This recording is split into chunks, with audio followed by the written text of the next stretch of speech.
ये सेशन भाई आप लोगों के लिए मोस्ट इम्पॉर्टेंट होने वाला है और आज के सेशन में हम लोग एक न्यू टॉपिक स्टार्ट कर रहे हैं भाई। ये है आपका सर्किट ब्रेकर। और इस टॉपिक को स्टार्ट करने से पहले हम लोग यहाँ पे भाई एक बैकग्राउंड फ्रेम देखेंगे कि भाई अभी हम लोग पावर सिस्टम में हैं कहाँ पे, पावर सिस्टम के अंदर हम लोग कहाँ पे काम कर रहे हैं। ओके, तो अभी स्टार्टिंग में ही मैंने आपको बताया था कि भाई पावर सिस्टम जो है 5 पार्ट्स में डिवाइड किया गया है ना। सबसे पहला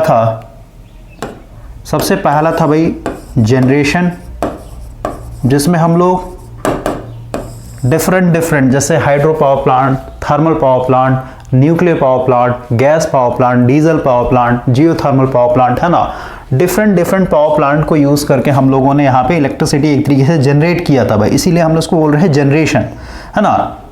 तो अगर मैं इसको एक लाइन डायग्राम से दिखाऊं तो ये मेरा जनरेशन हो गया, यानी यहाँ पे मेरे जनरेटर लगे होते हैं भाई। फिर हम लोग क्या कर रहे हैं, यहाँ पे एक स्टेप अप ट्रांसफार्मर लगा करके हम लोग अपने पावर को ट्रांसमिट कर रहे हैं। तो यहाँ से हम लोग का ट्रांसमिशन लाइन स्टार्ट हो रहा है। ओके, तो ट्रांसमिशन लाइन को हम लोग ऐसे दिखा देते हैं भाई ब्लॉक डायग्राम से कि भाई ये मेरा ट्रांसमिशन लाइन है। इसके बाद फिर हम लोग आगे में स्टेप डाउन ट्रांसफार्मर यूज करके हम लोग यहाँ से फिर डिस्ट्रीब्यूशन करते हैं भाई है ना, यानी बिजली जो है घरों तक पहुंचाया जा रहा है। तो मेरा पूरा का पूरा क्या हो गया, डिस्ट्रीब्यूशन सिस्टम हो गया। और डिस्ट्रीब्यूशन सिस्टम में हम लोग का पोल कुछ इस तरीके का होता है ना, लो वोल्टेज होता है एक तरीके से, ठीक है भाई। तो ये मेरा डिस्ट्रीब्यूशन सिस्टम हो गया। तो पहला जनरेशन हो गया, ट्रांसमिशन लाइन हो गया, डिस्ट्रीब्यूशन हो गया, और फिर हम लोग का ये पावर कहाँ पहुंच रहा है, घरों तक पहुंच रहा है। यानी यहाँ पे हम लोग का लोड लगा हुआ होता है भाई, ठीक है। ये हम लोग का इस तरीके का लोड है, नहीं ये पावर जो है हम लोग के घरों तक पहुंच चुका है। तो हम लोग यहाँ पे क्या कर रहे हैं, यूटिलाइजेशन कर रहे हैं भाई, ठीक है। बल्ब जला करके, फैन जला करके, या फिर कहिए हीटर हो गया, कूलर हो गया, ATC है ना। तो यहाँ पे हम लोग इलेक्ट्रिसिटी का यूटिलाइजेशन कर रहे हैं। तो हम लोग का यूटिलाइजेशन क्या हो गया, एक अपने आप में पावर सिस्टम का पार्ट है भाई, यूटिलाइजेशन, ठीक है। तो यूटिलाइजेशन हो गया। और अभी आप देख रहे हैं कि भाई पूरा का पूरा जनरेशन, ट्रांसमिशन लाइन, डिस्ट्रीब्यूशन और यूटिलाइजेशन ये एक वायर से कनेक्टेड है ना, फिजिकली वायर से कनेक्टेड है भाई। तो यहाँ पे किसी भी तरीके का फॉल्ट आ सकता है, वायर टूट के नीचे गिर सकता है, या फिर कहिए कोई पेड़ आ सकता है ना। पेड़ कोई छोटा था, मान लेते जब आपने ट्रांसमिशन लाइन लगाया उसमें पेड़ काफी छोटा था, लेकिन भाई 5 साल के बाद, 10 साल का वो पेड़ काफी बड़ा हो गया, तो उसकी टहनियां एक तरीके से ट्रांसमिशन लाइन में चिपक रहा है, LG फॉल्ट हो सकता है ना। तो फॉल्ट भाई किसी तरीके का भी यहाँ पे आ सकता है, आंधी तूफान में एक तरीके से टावर ये सब आपका गिर सकता है, ट्रांसमिशन लाइन टूट सकता है ना।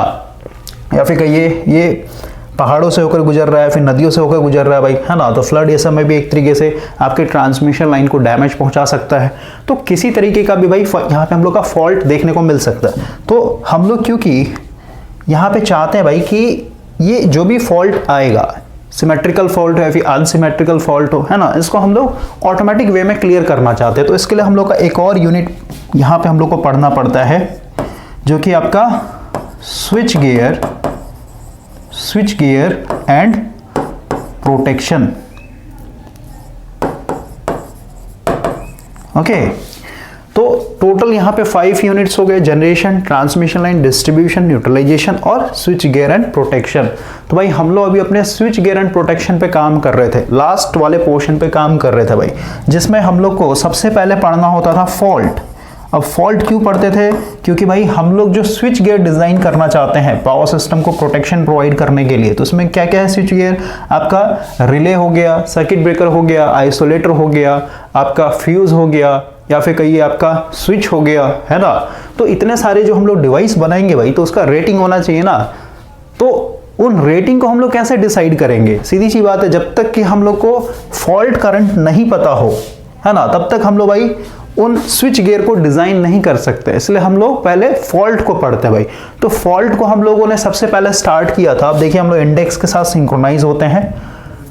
फॉल्ट में हम लोगों ने सबसे पहला स्टार्ट किया था भाई इंट्रोडक्शन टू स्विच गियर, यानी इसमें हम लोगों ने देखा था कितने सारे डिफरेंट स्विच गियर हैं। इसमें हम लोगों ने एक रिएक्टर के बारे में भी पढ़ा था भाई, जो कि रिएक्टर क्या करता है, करंट लिमिटिंग का काम करता है ना। तो भाई पहला टॉपिक था इंट्रोडक्शन टू स्विच गियर। फिर हम लोगों ने सिमेट्रिकल फॉल्ट पढ़ा, फिर हम लोगों ने यहाँ पे अनसिमेट्रिकल फॉल्ट पढ़ा भाई। और अनसिमेट्रिकल फॉल्ट को कंप्लीट करने के बाद हम लोगों ने ट्रांजिएंट पढ़ा था भाई, transient behaviour of a transmission line. या फिर कहिए अगर आपका जो अल्टरनेटर है, अल्टरनेटर के जस्ट आउटपुट टर्मिनल पे अगर आपका भाई कोई भी 3 फेज फॉल्ट आ जाता है, क्योंकि 3 फेज फॉल्ट हम लोग के लिए क्या है, सबसे डेंजरस फॉल्ट है, उसी में हम लोग का सबसे हैवी करंट फ्लो होता है भाई। तो उसी के हिसाब से हम लोग क्या करते हैं, अपने स्विच गियर का एक तरीके से रेटिंग रखते हैं। सर्किट ब्रेकर बनाएंगे तो सिमेट्रिकल फॉल्ट करंट के हिसाब से हम लोग उसका रेटिंग डिजाइन करेंगे भाई, करंट रेटिंग। क्लियर हुआ? तो हम लोगों ने ट्रांजिएंट बिहेवियर भी समझा भाई। ट्रांजिएंट बिहेवियर क्या मतलब, अचानक से जब फॉल्ट आ रहा है तो t=0 इंस्टेंट पे आपका करंट का बिहेवियर कैसा होगा, उसमें हम लोग देखा था कि भाई आपका सब ट्रांजिएंट पीरियड क्या होता है, ट्रांजिएंट पीरियड क्या होता है, स्टेडी स्टेट क्या होता है। और क्योंकि अभी हम लोग सर्किट ब्रेकर एक तरीके से स्टार्ट कर रहे हैं, तो अभी तक आपको ये समझ में आ गया भाई कि सर्किट ब्रेकर का जो कॉन्टेक्ट है ना, वो कब एक तरीके से सेपरेट होता है, सब ट्रांजिएंट में होगा, ट्रांजिएंट में होगा, या फिर कहीं स्टेडी स्टेट में होगा। तो मैंने आपको बताया था भाई कि सर्किट ब्रेकर का कॉन्टेक्ट हमेशा ट्रांजिएंट पीरियड में एक तरीके से ओपन होता है, क्योंकि सब ट्रांजिएंट में तो रिले को सेंस करने में टाइम लग जाएगा ना, समझ गए। तो अभी तक भाई जो मेन चीज था कि भाई सर्किट ब्रेकर कब ऑपरेट होगा, है ना, या फिर कहिए ऑपरेट होने का क्या क्या एक तरीके से रीजन होता है, ये सब मैंने आपको समझा दिया है। अब हम लोग यहाँ पे इसके मैकेनिकल पार्ट्स के बारे में समझेंगे। मैकेनिकल पार्ट्स कहने का मतलब क्या है कि भाई इसके कंस्ट्रक्शन के बारे में पढ़ेंगे। जैसे एक फिक्स्ड कांटेक्ट होता है, एक मूविंग कांटेक्ट होता है, और जब सेपरेशन होता है भाई तो हम लोग वहां पे हाई इलेक्ट्रिक फील्ड के कारण क्या हो रहा है, एक तरीके से जो पार्टिकल्स है दोनों कांटेक्ट के बीच में, एयर पार्टिकल्स, वो आयोनाइज्ड हो जाते हैं, जिस कारण आपका स्पार्क लगता है, नहीं चिंगारी लग जाता है भाई, है ना। तो ये सब अभी हम लोग यहाँ पे पढ़ने जा रहे हैं भाई, और इसमें हम लोग different types of circuit breaker देखेंगे। तो भाई टाइप्स जो है ना, जैसे एसएफ गैस हो गया, आपका वैक्यूम हो गया, ऑयल सर्किट ब्रेकर हो गया, air circuit breaker, air blast circuit breaker, है ना। तो ये सब भाई हम लोग सेमेस्टर में पढ़ते हैं, सेमेस्टर में एक तरीके से पूछा जाता है। आपको यहाँ पे कॉम्पिटेटिव एग्जाम के हिसाब से जो मेन पोर्शन है, जैसे इंपॉर्टेंट टर्म्स लिखा हुआ है यहाँ पे, इंपॉर्टेंट टर्म्स के अंदर क्या, आर्क वोल्टेज क्या होता है, रिकवरी वोल्टेज क्या होता है, रिस्ट्राइकिंग वोल्टेज क्या होता है, ठीक है, ये सब हम लोग को समझना मेन इंपॉर्टेंट है भाई। तो पहले हम लोग यहाँ पे एक इंट्रोडक्शन देखेंगे भाई। आज का जो सेशन है इंट्रोडक्शन होगा, यानी यहाँ पे हम लोग एक स्टोरी क्रिएट करेंगे कि भाई सर्किट ब्रेकर आपसे कोई भी पूछता है तो सर्किट ब्रेकर आप कैसे उसको एक्सप्लेन कर सकते हैं। एक चेन सिस्टम के साथ हम लोग यहाँ पे चलेंगे भाई, ठीक है ना। तो यहां से हम लोग का स्विच गियर स्टार्ट हो रहा है, क्योंकि सर्किट ब्रेकर क्या है भाई, एक स्विच है, स्विच गियर है हम लोग का, ठीक है। फ्यूज क्या है, एक स्विच गियर है। रिले क्या है, स्विच गियर है। तो 19 चैप्टर हो गया, 20 चैप्टर हो गया, और जो इसके बाद 21वां चैप्टर है भाई, ठीक है ना, वो सारे के सारे स्विच गियर के अंदर आते हैं। सर्किट ब्रेकर स्विच गियर है, ठीक है। फ्यूज मेरा स्विच गियर है, आपका रिले स्विच गियर है। क्लियर हुआ? तो अभी हम लोग स्विच गियर को पढ़ रहे हैं। फॉल्ट हम लोग का खत्म हो चुका है पूरा का पूरा। तो अभी इसमें देखिए क्या क्या हम लोग पढ़ेंगे। सबसे पहला है आर्क फेनोमेना, क्योंकि भाई आप देखिए एक लाइन में यहां पे समझा रहा हूं, इस लाइन को आप पढ़िए, इंपॉर्टेंट लाइन है भाई, ठीक है ना, क्योंकि यहां पे हम लोग मल्टीपल बुक्स को यूज करेंगे भाई, ठीक है ना। वी के मेहता तो आपका रहेगा ही रहेगा। देखिए ये आपका मेन रेफरेंस बुक है भाई, ओके, वी के मेहता वाला। साथ ही साथ हम लोग ये एडवांस, क्योंकि अपने आप में क्या है, स्पेशल बुक है सिर्फ और सिर्फ स्विच गियर एंड प्रोटेक्शन के लिए, तो इसमें भाई आपका ज्यादा इंफॉर्मेशन दिया हुआ रहेगा, ठीक है ना, जो कि आपके वी के मेहता में नहीं दिया हुआ है। तो हम लोग इसके ऊपर भी एक तरीके से सिंक्रोनाइज करेंगे, ठीक है, यानी स्विचिंग चलेगा भाई, कभी इस बुक में कभी इस बुक में, क्योंकि इंफॉर्मेशन को हम लोग को यहाँ पे कलेक्ट करना है। तो अभी देखिए एक इंपॉर्टेंट चीज लिखा हुआ है, लास्ट लाइन पढ़िए, interruption of current take place only when the arc is finally extinguished. Extinguished का मतलब होता है भाई कि बुझ जाना। आर्क जब तक बुझेगा नहीं तब तक भाई आपका करंट एक तरीके से फ्लो होता रहेगा, है ना, क्योंकि हम लोगों को पता है कॉन्टेक्ट आपका ओपन हो चुका है। मान लेते हैं हम लोग का फिक्स्ड कॉन्टेक्ट है भाई, और ये मेरा मूविंग कॉन्टेक्ट है, ठीक है। तो जैसे ही मूविंग कॉन्टेक्ट ओपन हुआ फॉल्ट के दौरान, या फिर कहीं मैनुअली भी हम लोग कभी कभी ओपन करते हैं, ठीक है, डिस्कनेक्ट करने के लिए। जैसे कभी आपने देखा होगा भाई कि आपकी कॉलोनी का मान लेते हैं ट्रांसफार्मर जल गया, फिर मान लेते हैं आपके कॉलोनी में जो 3 फेज 4 वायर है उसमें एक फेज मान लेते टूट के नीचे गिर गया, है ना। तो भाई अब सीधी सी बात है यार कि उसको अब रिपेयर करने के लिए क्या करना पड़ेगा, जो आपका जो सेक्शन है, जिस सेक्शन में भी आपका कॉलोनी आ रहा है भाई, इस कॉलोनी के सेक्शन को कट करना पड़ेगा ना। तो वहां पे हम लोग मैनुअली एक तरीके से सर्किट ब्रेकर को ओपन करते हैं, ठीक है। तो ये मैनुअली भी ओपन होता है, फॉल्ट के दौरान ऑटोमेटिक भी होता है, ठीक है ना, और इसको रिमोटली भी एक तरीके से ओपन कर सकते हैं। तो अभी आप समझिए कि भाई यहाँ पे जैसे ओपन हुआ तो यहाँ पे जो एयर पार्टिकल्स थे, मान लेते हम लोग नॉर्मल सर्किट ब्रेकर की बात कर रहे हैं भाई, ठीक है ना। तो हाई इलेक्ट्रिक फील्ड, अब इलेक्ट्रिक फील्ड हाई की होता है, सब पे हम लोग बात करेंगे।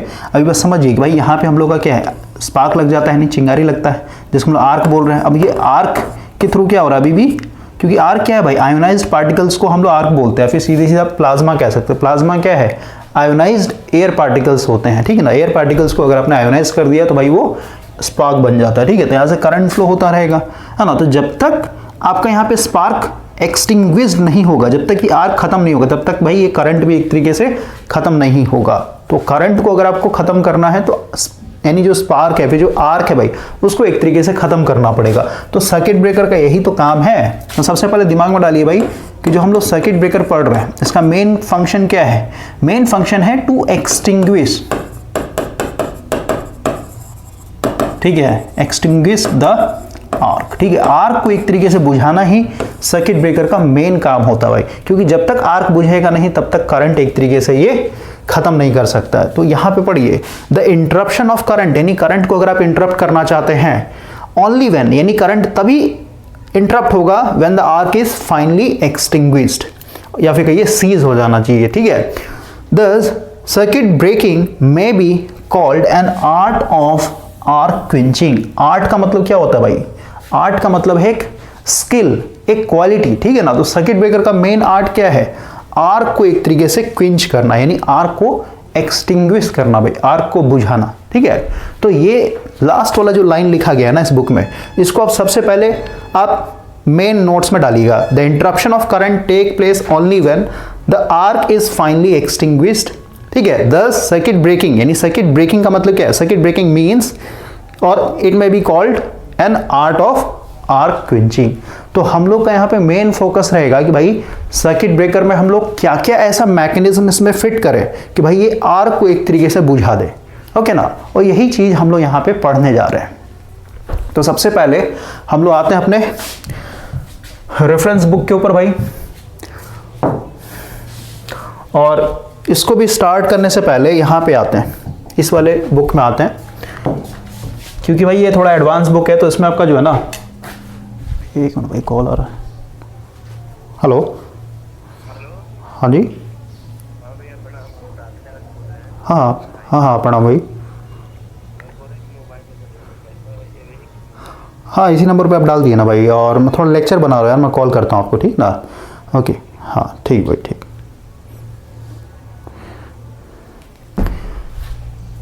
तो अभी देखिए भाई, हम लोग का यहाँ पे एक बेसिक ब्लॉक डायग्राम से समझाया गया है कि भाई सर्किट ब्रेकर काम कैसे करता है। तो सर्किट ब्रेकर को ऑटोमेटिक बनाने के लिए भाई हम लोग को सबसे पहले इसको दिमाग देना पड़ेगा। दिमाग को हम लोग क्या बोलते हैं, रिले बोलते हैं भाई, सही बात है। तो अभी देखिए कि भाई मान लेते हैं ये मेरा बस बार है, और बस बार से पीछे कोई ना कोई हम लोग का सोर्स लगा होगा, मान लीजिए जनरेटर है, ठीक है। और यहाँ से मान लेते हैं हम लोग का ये ट्रांसमिशन लाइन जा रहा है। अब यहाँ पे हम लोग क्या करते हैं, अब जैसे करंट ट्रांसफार्मर हो गया, सीटी हो गया, पीटी हो गया भाई, है ना। तो ये सब हम लोग इंस्ट्रूमेंट एंड मेजरमेंट में पढ़ते हैं। इंस्ट्रूमेंट मेजरमेंट में क्यों पढ़ते हैं, रेंज एक्सटेंशन के लिए। और वही पावर सिस्टम में जब आप पढ़ेंगे भाई, तो ये सीटी क्या है, ये सीटी एक तरीके से यहाँ पे आप समझिए, सीटी कुछ नहीं भाई, करंट ट्रांसफार्मर है। तो आपको पता है कि भाई जो हम लोग का ये ट्रांसमिशन लाइन जा रहा है, इसमें वोल्टेज काफी हाई होगा और करंट भी काफी हाई होगा भाई। और फॉल्ट के दौरान अगर हम लोग करंट की बात करें, तो फॉल्ट के दौरान जो करंट होता है किलो एम्पियर में होता है, समझ में आ रहा है। तो किलो एम्पियर कहना मतलब क्या कि भाई अगर आपने डायरेक्ट वो किलो एम्पियर यानी उतना हैवी करंट अगर आपने रिले में डाल दिया, तो भाई सीधी सी बात है आपका ये रिले क्या हो जाएगा, रिले का जो कॉइल होता है जिसको ट्रिप कॉइल बोल रहे हैं, वो जल जाएगा। तो सीधी सी बात है हम लोग को यहाँ पे करंट को क्या करना पड़ेगा, स्टेप डाउन करके एक तरीके से डालना पड़ेगा। और स्टेप डाउन या फिर स्टेप अप करने के लिए हम लोग क्या यूज करते हैं, ट्रांसफार्मर यूज करते हैं। और क्योंकि भाई ये करंट के लिए एक तरीके से यूज है, इसलिए हम लोग करंट ट्रांसफार्मर बोलते हैं। ये क्या करेगा, इसका इधर सिंगल वाइंडिंग होता है भाई, ठीक है ना। प्राइमरी साइड सिंगल वाइंडिंग होगा, यानी जो करंट ट्रांसमिशन लाइन में होगा वही इसके प्राइमरी साइड में भी होगा। लेकिन सेकेंडरी साइड में क्या है, नंबर ऑफ टर्न्स ज्यादा होता है। तो नंबर ऑफ टर्न्स ज्यादा इसका मतलब क्या, उधर वोल्टेज हाई हो जाएगा, लेकिन करंट उसी रेशियो में क्या हो जाता है, कम हो जाता है। तो हम लोग लो करंट एक तरीके से क्या करते हैं, सर्किट ब्रेकर के कॉइल के अंदर डालते हैं भाई, ओके ना। तो अब समझिए कि भाई ये जो सीटी लगा हुआ है कुछ नहीं, ये एक लो करंट को आपके इसके अंदर डालेगा। अब समझिए यहां पे देखिए भाई, ये जो कॉइल है, ये कॉइल एक बैटरी से कनेक्टेड है, ठीक है। अभी बैटरी से क्यों कनेक्टेड अभी आपको समझ में आएगा। अब समझिए कि भाई जैसी हम लोग का फॉल्ट है, जैसी फॉल्ट है सीधी सी बात है, जो करंट ट्रांसफार्मर का जो सेकेंडरी साइड होगा भाई, उसमें करंट क्या हो जाएगा, जैसे मान लो नॉर्मल करंट है, यानी नॉर्मल जो फ्लो हो रहा है सिस्टम में, तो इसमें जो भी करंट आ रहा होगा वही करंट क्या हो रहा होगा, सेकेंडरी साइड में मैग्नेटिक फील्ड के रूप में जा रहा होगा, नंबर ऑफ टर्न्स के हिसाब से वो क्या हो रहा होगा, करंट स्टेप डाउन होकर के आपके यहाँ पे बन रहा होगा भाई, ठीक है ना। लेकिन जैसे ही हम लोग का फॉल्ट करंट आता है, फॉल्ट करंट करने मतलब क्या है कि भाई सेकेंडरी साइड में अब क्या हो गया, नॉर्मल करंट के मुकाबले थोड़ा सा भी करंट अगर हाई हो गया तो भाई ये प्लंजर क्या करता है, ये खींच लेगा इसको, ये प्लंजर जैसे खींचेगा तो सीधी सी बात है चिपक जाएगा, जैसे चिपकेगा तो ये सर्किट हमारा कंप्लीट हो जाएगा। ये जैसे सर्किट कंप्लीट हो गया भाई, सीधी सी बात है क्या हो जाएगा, यहाँ पे जो सर्किट ब्रेकर लगा हुआ इसका कॉन्टैक्ट को ये खींच लेगा, ये इधर की तरफ खींच लेगा भाई, ठीक ना, ये फोर्स लगाता है, तो यहाँ से मेरा सर्किट ब्रेकर ओपन हो जाएगा, ठीक है। तो ये एक बेसिक सा यहाँ पे वर्किंग प्रिंसिपल दिया हुआ है, या फिर हम लोग इसको एक मिनट भाई, एक और हम लोग यहाँ पे फोटो इंपोर्ट करते हैं, ये वीके माता वाला बुक का, उसमें हम लोग थोड़ा सा बेटर तरीके से समझते हैं कैसे ही काम करता है। ओके, देखिए भाई यहाँ पे ये हम लोग का मेन बस बार है, यहाँ से हम लोग मान लेते हैं ट्रांसमिशन लाइन गया होता है, ठीक है, मान लेते हैं बिल्कुल सही है सिस्टम, कोई भी फॉल्ट नहीं आया, तो सीधी सी बात है सर्किट ब्रेकर का कॉन्टैक्ट क्या होगा, इससे चिपका हुआ रहेगा, यानी कनेक्टेड होगा ये, ओके, और इस तरीके से आगे जा रहा है। अब जैसे ही फॉल्ट आएगा तो फॉल्ट आते क्या है भाई, ये जो करंट ट्रांसफार्मर लगा हुआ है प्राइमरी साइड में भी इसका करंट बढ़ जाएगा, क्योंकि फॉल्ट करंट किलो एम्पियर में है, और क्योंकि भाई प्राइमरी का करंट बढ़ गया तो सीधी सी बात है इससे चलते जो फ्लक्स बनेगा वो भी बढ़ जाएगा, वो बढ़ गया, इसका मतलब क्या, सेकेंडरी साइड में भाई जो टर्न रेशियो के हिसाब से करंट आएगा वो पहले के मुकाबले यानी हेल्दी केस के मुकाबले ज्यादा आएगा इस बार। और क्योंकि यहाँ का करंट बढ़ गया है तो सीधी सी बात है, आप देख रहे हैं ना आयरन का प्लंजर लगा हुआ है, तो ये क्योंकि भाई काफी स्ट्रॉन्ग मैग्नेटिक फील्ड बनाएगा तो ये लोहे को क्या कर लेगा, खींच लेगा। अब आप बोलिएगा लोहे को अभी भी तो ये लोहा ऐसे टंगा हुआ कैसे है ना, ये तो नीचे गिर जाना चाहिए था, ग्रेविटी इसको खींचेगा। तो भाई यहाँ पे जो है ना स्प्रिंग लगा होता है भाई, ठीक है ना, इसमें स्प्रिंग लगा होता है, ठीक है ना, क्योंकि अब ब्लॉक डायग्राम में सब चीज़ थोड़ा ना समझाया जाएगा। जैसे मैं आपको एक यहाँ पे रिले का भाई थोड़ा सा दिखा रहा हूँ, जैसे ये देखिए ये एक रिले है भाई, और ये आरओ में यूज़ होता है, जो वाटर होता है ना आरओ वाला। तो अगर आप देखें यहाँ पे, जो देखिए ये क्या है, अंदर में कॉइल डाला, उसको मैं खोल के दिखाऊंगा अभी। ये अगर आप देखेंगे तो ये क्या है ना, ये ऊपर नीचे होता है, ऐसे समझ में आ रहा है, ऐसे ऊपर नीचे होता है भाई, इसको दबाएंगे तो ऊपर नीचे होगा। तो आप देखिए भाई जब अंदर में ये जो वायर निकल रहा है ना, इसमें जब आप 24 वोल्ट का सप्लाई देंगे डीसी सप्लाई, तो अंदर में क्या होगा, मैग्नेटिक फील्ड बनेगा, वो काफ़ी स्ट्रॉन्ग मैग्नेटिक फील्ड बनेगा, तो क्या करेगा, इस आयरन को अंदर तरफ दबा लेगा भाई, ठीक है, इसको ऐसे दबा लेगा। क्यों दबाएगा, क्योंकि भाई ये आयरन क्या है, एक फेरोमैग्नेटिक मटेरियल है, तो लो रिलेक्टेंस पाथ होने के कारण क्या करेगा, इसी के अंदर से फ्लक्स होकर फ्लो होना चाहता है, तो फ्लक्स क्या करेगा, इसके ऊपर फोर्स लगाएगा, नीचे दबा लेगा, ऐसे खींच लेगा भाई, ठीक है ना, समझ में आया। और वही जब हम लोग यहाँ से सप्लाई डिस्कनेक्ट कर देंगे तो भाई मैग्नेटिक फील्ड खत्म हो जाएगा, तो मैग्नेटिक फील्ड खत्म हो तो क्या है, फिर से ऊपर आ जाएगा। तो ये फिर से ऊपर कैसे है, जैसे मैं यहाँ पे दबा रहा हूँ तो नीचे जा रहा है, लेकिन अगर मैं हाथ हटाता हूँ तो फिर से ऊपर आ जाता है। ऐसा क्यों हो रहा है, क्योंकि भाई इसमें एक स्प्रिंग लगा होता है, ठीक है ना, यहाँ पे देखिए ये स्प्रिंग लगा होता है भाई, ठीक है, ये निकलेगा नहीं भाई, ये फंसाया हुआ है, एक मिनट, इसमें फंसाया हुआ है स्प्रिंग। यहाँ पे आप देखिए ये एक स्प्रिंग लगा हुआ भाई, ठीक है ना, यहाँ पे देख रहे हैं ना, ये स्प्रिंग है एक तरीके से। तो ये स्प्रिंग क्या करता है, रीस्ट्रेनिंग फोर्स डालता है भाई, ठीक है ना, समझे। अब देखिए इसको अगर मैं डालूंगा ऐसे, यहाँ पे देखिए आप, है ना, ये ऐसे ऐसे मैग्नेटिक फील्ड बनेगा तो अंदर चला जाएगा, खींच लेगा, और जैसे ही हम लोग डिस्कनेक्ट करेंगे सप्लाई तो भाई अपने आप ऊपर आ जाएगा। तो ये स्प्रिंग क्या करता है, ये रीस्ट्रेनिंग फोर्स यानी अपोजिट डायरेक्शन फोर्स लगा। इलेक्ट्रोमैग्नेटिक क्या करेगा, इसको नीचे खींचने की कोशिश करेगा, लेकिन स्प्रिंग क्या कर रहा है, इसे जस्ट अपोजिट डायरेक्शन में फोर्स लगाता है भाई। और वही अगर मैं इसको खोल के दिखाऊं तो खोलने पे क्या होगा, इसमें भाई आपका एक कॉइल होगा, देखिए इसको खोल के दिखाता हूं मैं, एक मिनट भाई,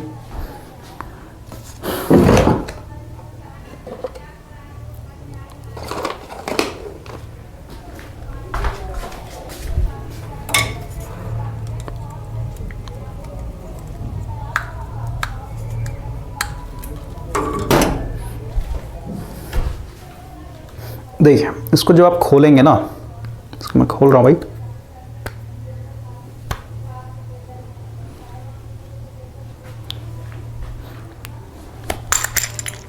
देखिए इसको खोलने पे भाई आपका कुछ इस तरीके का, जैसे देखिए ये क्या है ना, ये आपका एक कोर है, आयरन कोर है, जो कि इस कॉइल के अंदर, क्योंकि कॉइल जो है ना भाई प्लास्टिक के, अगर आप देखें यहाँ पे ध्यान से, ये देखिए ये प्लास्टिक के ऊपर जो है ना इस तरीके का आपका ये इस पर बॉन्ड किया हुआ, लेकिन हम लोग को पता है भाई प्लास्टिक एक फेरो मैग्नेटिक मटेरियल है नहीं, तो मैग्नेटिक फील्ड को स्ट्रॉन्ग करने के लिए क्या किया हुआ है, इसके अंदर इस तरीके का आयरन कोर डाला हुआ रहता है, ठीक है ना। इस तरीके आयरन कोर डालेंगे तो परमेबिलिटी बढ़ जाएगा, परमेबिलिटी बढ़ जाएगा इसमें तो क्या, जो मैग्नेटिक फील्ड बनेगा वो और स्ट्रॉन्ग हो जाएगा।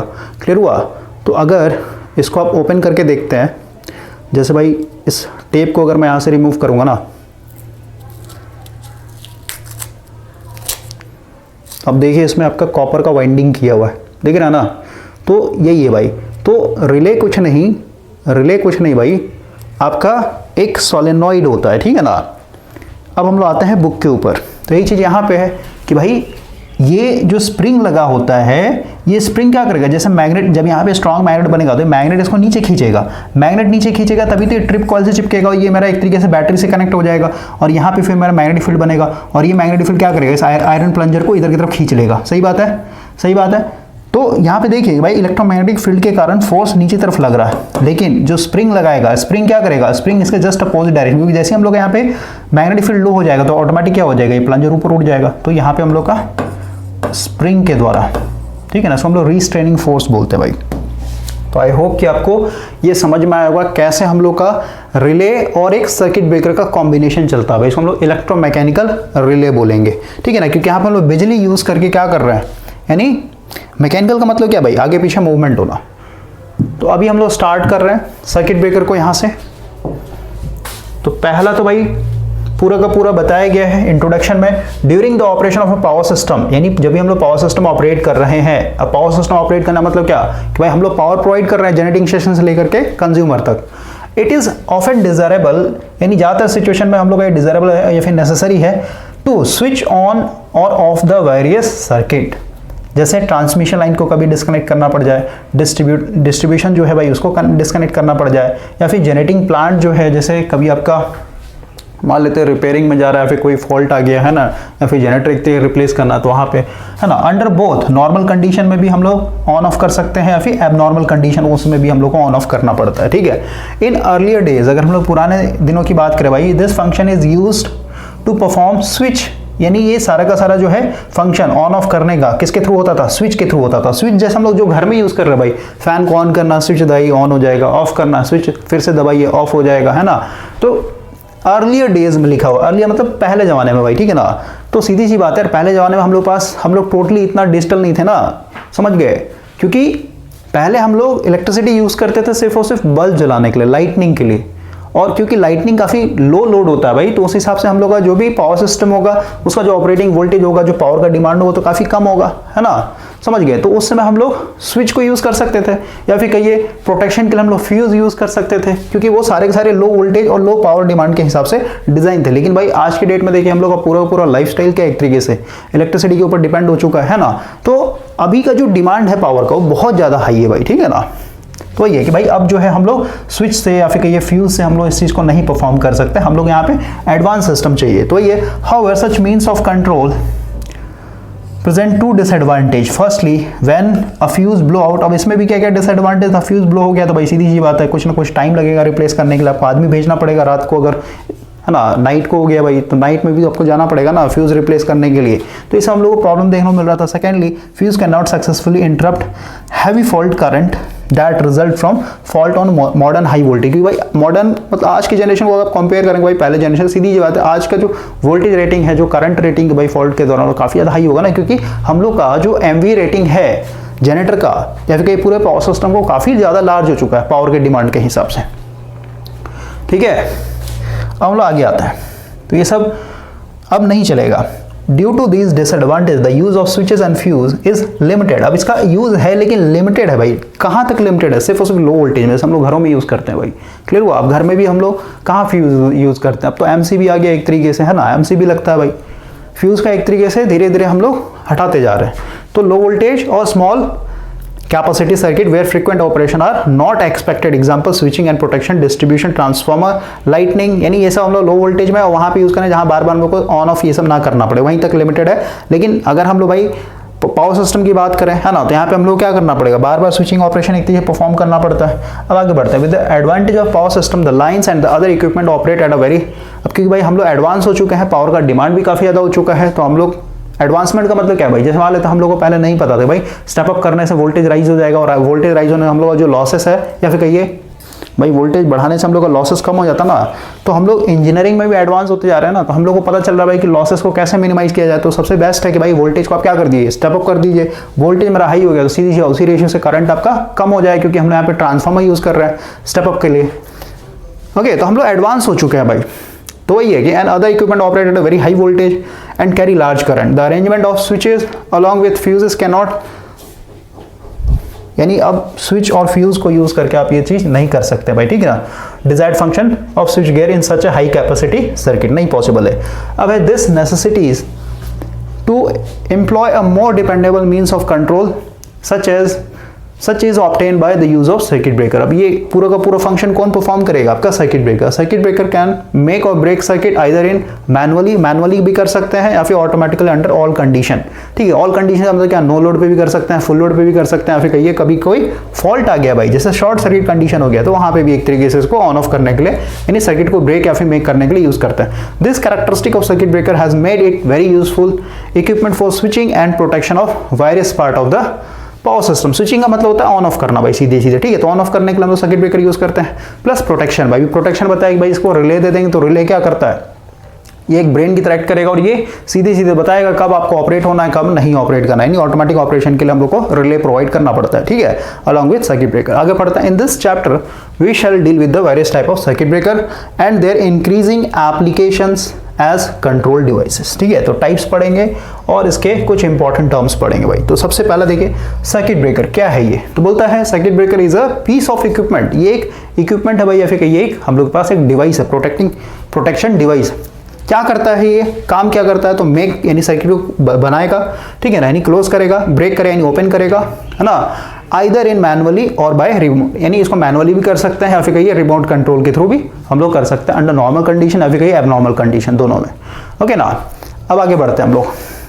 सेकंड है break a circuit automatically under fault condition, क्योंकि रिले लगा होता है भाई, रिले ऑटोमेटिक फॉल्ट को सेंस करेगा, फिर सर्किट ब्रेकर को ऑपरेट करने के लिए मजबूर करेगा। आगे है make a circuit either manually or by remote control under fault. Remote control मतलब होता है भाई कि दूर कहीं, मान लो सर्किट ब्रेकर कहीं और आप कहीं और है, ठीक है ना, तो दूर एक जैसे सब स्टेशन होता है ना, सब स्टेशन में क्या है आपका एक रूम बना, कंट्रोल रूम बना होता है, वहां से आप क्या कर सकते हैं, ऑपरेट कर सकते हैं, आपको वहां पे जाने को मतलब नहीं बनता। The circuit breaker incorporates manual or remote control as well as automatic control for switching function. The latter control employ relay, यानी अगर आपको ऑटोमेटिक कंट्रोल करना तो भाई रिले चाहिए, and operates under fault conditions. The mechanism of opening of circuit breaker, अब ये हम लोगों ने ऑलरेडी पढ़ लिया भाई ट्रांजिएंट में, भाई सर्किट ब्रेकर कब ओपन होता है और कितना साइकिल लेगा, कितना फास्ट मेरा सर्किट ब्रेकर है ना। साइकिल के बारे में भी मैंने बात किया था भाई, 2 साइकिल लेगा ओपन होने में, 3 साइकिल लेगा, 5 साइकिल लेगा, है ना। उस हिसाब से हम लोगों ने मल्टीप्लिकेशन फैक्टर भी देखा था, क्योंकि हम लोग को वहां पे डीसी ऑफसेट को भी एक तरीके से इंट्रोड्यूस करना था। तो ये the mechanism of opening of circuit breaker under fault condition are has already been brief in chapter 16, ठीक है ना। 16 में तो हम लोगों ने पढ़ा ही, साथ ही हम लोग ट्रांजिएंट में भी पढ़ लिया भाई। अब हम लोग पढ़ते हैं ऑपरेटिंग प्रिंसिपल, काम कैसे करता है। देखिए अ circuit breaker essentially consists of fixed and moving contact, यानी इसमें एक फिक्स्ड और एक मूविंग कॉन्टेक्ट होता है जिसको हम लोग इलेक्ट्रोड बोलते हैं भाई, ठीक है ना, इसको हम लोग इलेक्ट्रोड बोलते हैं। Under normal operating condition these contact remain closed, ठीक है, दोनों क्लोज रहेंगे, and will not open automatically until or unless the system become faulty, ठीक है ना, जब तक फॉल्ट है तब तक ये क्लोज रहेंगे। आगे बढ़ते हैं।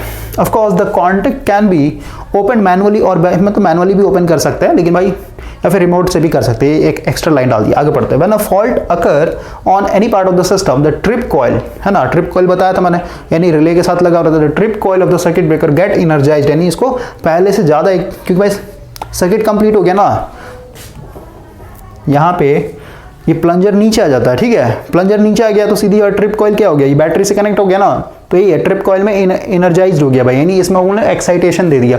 अब ये जैसे एनर्जाइज्ड होगा तो भाई मैग्नेट बना लेगा, मैग्नेट उसको यानी सर्किट ब्रेकर का जो प्लंजर है उसको खींच लेगा। तो ये when contact of circuit breaker are separated under fault condition an arc is struck between them, दोनों कॉन्टैक्ट के बीच में आर्क लगेगा, the current is thus able to continue until the discharge cease, यानी जब तक आपका आर्क लगा हुआ है तब तक भाई उस आर्क से क्या होगा, करंट फ्लो रहेगा, क्योंकि आर्क मैंने आपको बताया ये क्या है, आयोनाइज्ड पार्टिकल्स होते हैं भाई, ठीक है ना। आयोनाइज्ड आयोन्स का मतलब क्या, आयोन्स का मतलब क्या है, वैसे एटम जिनके ऊपर चार्ज आ जाए भाई, ठीक है ना, तो उसी के हिसाब से नाम रखा गया आयोनाइज्ड पार्टिकल, यानी यहाँ पे बहुत सारे आयोनाइज्ड एटम आ जाते हैं। ठीक है, अब एटम क्यों आयोनाइज्ड हो जाते हैं, क्योंकि हाई इलेक्ट्रिक फील्ड। आपको पता होना चाहिए कि भाई अगर ये मेरा इलेक्ट्रिक फील्ड है, यानी ये मेरा पॉजिटिव प्लेट नेगेटिव प्लेट, तो ये इलेक्ट्रिक फील्ड है भाई, तो इस इलेक्ट्रिक फील्ड में अगर आप कोई एटम मान लेते हैं, एयर की बात करें, एयर में क्या होता है, mixture of gases, oxygen nitrogen carbon, है ना, तो भाई मान लेते हैं कार्बन नहीं हो गया यार, ठीक है, ये मेरा न्यूक्लियस हो गया, ये हमारा first orbit second orbit. Oxygen की बात करते हैं, ऑक्सीजन का कितना होता है 8, तो भाई बाहरी ऑर्बिट में कितने हो जाएंगे 2 और बाहरी में 6 हो जाएंगे, ठीक है ना, 4 5 6, ठीक है। तो अब देखिए भाई ये जो इलेक्ट्रॉन है, क्योंकि इसमें नेगेटिव चार्ज होता है और ये इसको अपने इलेक्ट्रिक फील्ड में रखा, तो इस इलेक्ट्रॉन के ऊपर क्या होगा, एक फोर्स लगेगा, एक्सटर्नल फोर्स लगता है इस इलेक्ट्रिक फील्ड के कारण, ठीक है। तो अगर आपका इलेक्ट्रिक फील्ड, क्योंकि भाई इलेक्ट्रिक फील्ड क्या होता है, इलेक्ट्रिक फील्ड क्या है भाई, न्यूटन पर कूलम, यानी फोर्स पर यूनिट चार्ज, ठीक है ना भाई, इसका न्यूटन पर कूलम होता है यूनिट, ठीक है। तो सीधी सी बात है भाई, एक यूनिट चार्ज पे जो भी फोर्स लग रहा है उसी को हम लोग इलेक्ट्रिक फील्ड बोलते हैं। तो यहाँ पे देखिए भाई इलेक्ट्रिक फील्ड अगर मैं बढ़ा दूँ तो सीधी सी बात है, अगर डाइलेक्ट्रिक स्ट्रेंथ से ज़्यादा हो गया स्ट्रॉन्ग इलेक्ट्रिक फील्ड, तो ये क्या कर ले, इलेक्ट्रॉन को बाहर निकाल ले, इलेक्ट्रॉन बाहर निकल ले, इसमें तो क्या कि भाई ये अब जो ऑक्सीजन का एटम है अपने आप में आयन्स बन जाएगा, साथ ही साथ इलेक्ट्रॉन जो बाहर निकला वो एक कंडक्टिंग, यानी एक चार्ज है ना भाई, चार्ज क्या होता है, करंट को फ्लो करवाता है, समझे। तो वही सब यहाँ पे लिखा हुआ है कि भाई जब तक आर्क बह रहा है, यानी जब तक आर्क बना तो करंट बहेगा। The production of arc not delay the current interruption process but it also generate enormous heat which may cause damage to the system or to the circuit breaker itself. अब क्या बोल रहा है कि भाई ये जो आर्क लगा है, ये जो आर्क लगा है, अब समझिए आर्क का मैं यहाँ पे थोड़ा सा प्रॉपर्टी बताता हूँ भाई। ये है मेरा फिक्स्ड कांटेक्ट, ये है मेरा मूविंग कांटेक्ट। जैसे हम लोग का फॉल्ट आया, ये एक तरीके से ओपन हुआ, तो भाई इसके बीच में हम लोग का मान लेते हैं इस तरीके का आर्क लग गया, ठीक है, ये मेरा आर्क है। अब क्योंकि आर्क भाई हम लोग का एक आयोनाइज्ड पार्टिकल है, ये प्लाज्मा है, तो भाई इसमें क्या होता है, काफी हीट होता है। और आर्क क्या है, ये आर्क आप इसको सीधे सीधे कह सकते हैं भाई पॉजिटिव फीडबैक की तरह बिहेव करता है। पॉजिटिव फीडबैक कंट्रोल सिस्टम में पढ़ेंगे, पॉजिटिव फीडबैक क्या होता है, नेगेटिव फीडबैक क्या होता है। पॉजिटिव फीडबैक का मतलब क्या है कि भाई जो भी आपका इनपुट दिया जा रहा है उससे जो आउटपुट मिल रहा है वही आउटपुट फिर से हम लोग इनपुट दे रहे हैं, समझ में आया, और फिर वो इनपुट के साथ मिलकर के फिर से आपको एक नया आउटपुट देगा, ठीक है। तो यहाँ पे समझिए कि भाई ये जो आर्क है, तो आर्क के कारण क्या होता है, हम लोग का टेम्परेचर राइज होता है। और टेम्परेचर राइज हो रहा है इसका मतलब क्या, किसी भी एटम को अगर आप हीट करेंगे भाई, तो सीधी सी बात है वैलेंस बैंड में जो इलेक्ट्रॉन बैठे हुए हैं इनको आप काइनेटिक एनर्जी एक तरीके से प्रोवाइड कर रहे हैं, ठीक है, हीट के कारण। तो ये वाइब्रेट करेंगे, वाइब्रेट करने का क्या है, ये एनर्जी गेन करते हैं, एनर्जी गेन करके क्या कर लेंगे, ये भाई बाहर निकल जाता है, ठीक है, एग्जिट कर जाएंगे अपने ऑर्बिट से। तो जैसे ही बाहर निकलेगा इसका मतलब क्या है कि भाई ये एटम अपने आप में क्या हो जाएगा, आयोनाइज्ड पार्टिकल बन जाएगा, समझे। तो टेम्परेचर बढ़ रहा है इस आर्क के कारण, उसके कारण क्या हो रहा है, आपका जो नंबर ऑफ आयोन्स, ठीक है, या फिर चार्ज्ड पार्टिकल, इसी को हम लोग लिखते हैं चार्ज्ड पार्टिकल्स, ठीक है, ये इंक्रीज होता है भाई।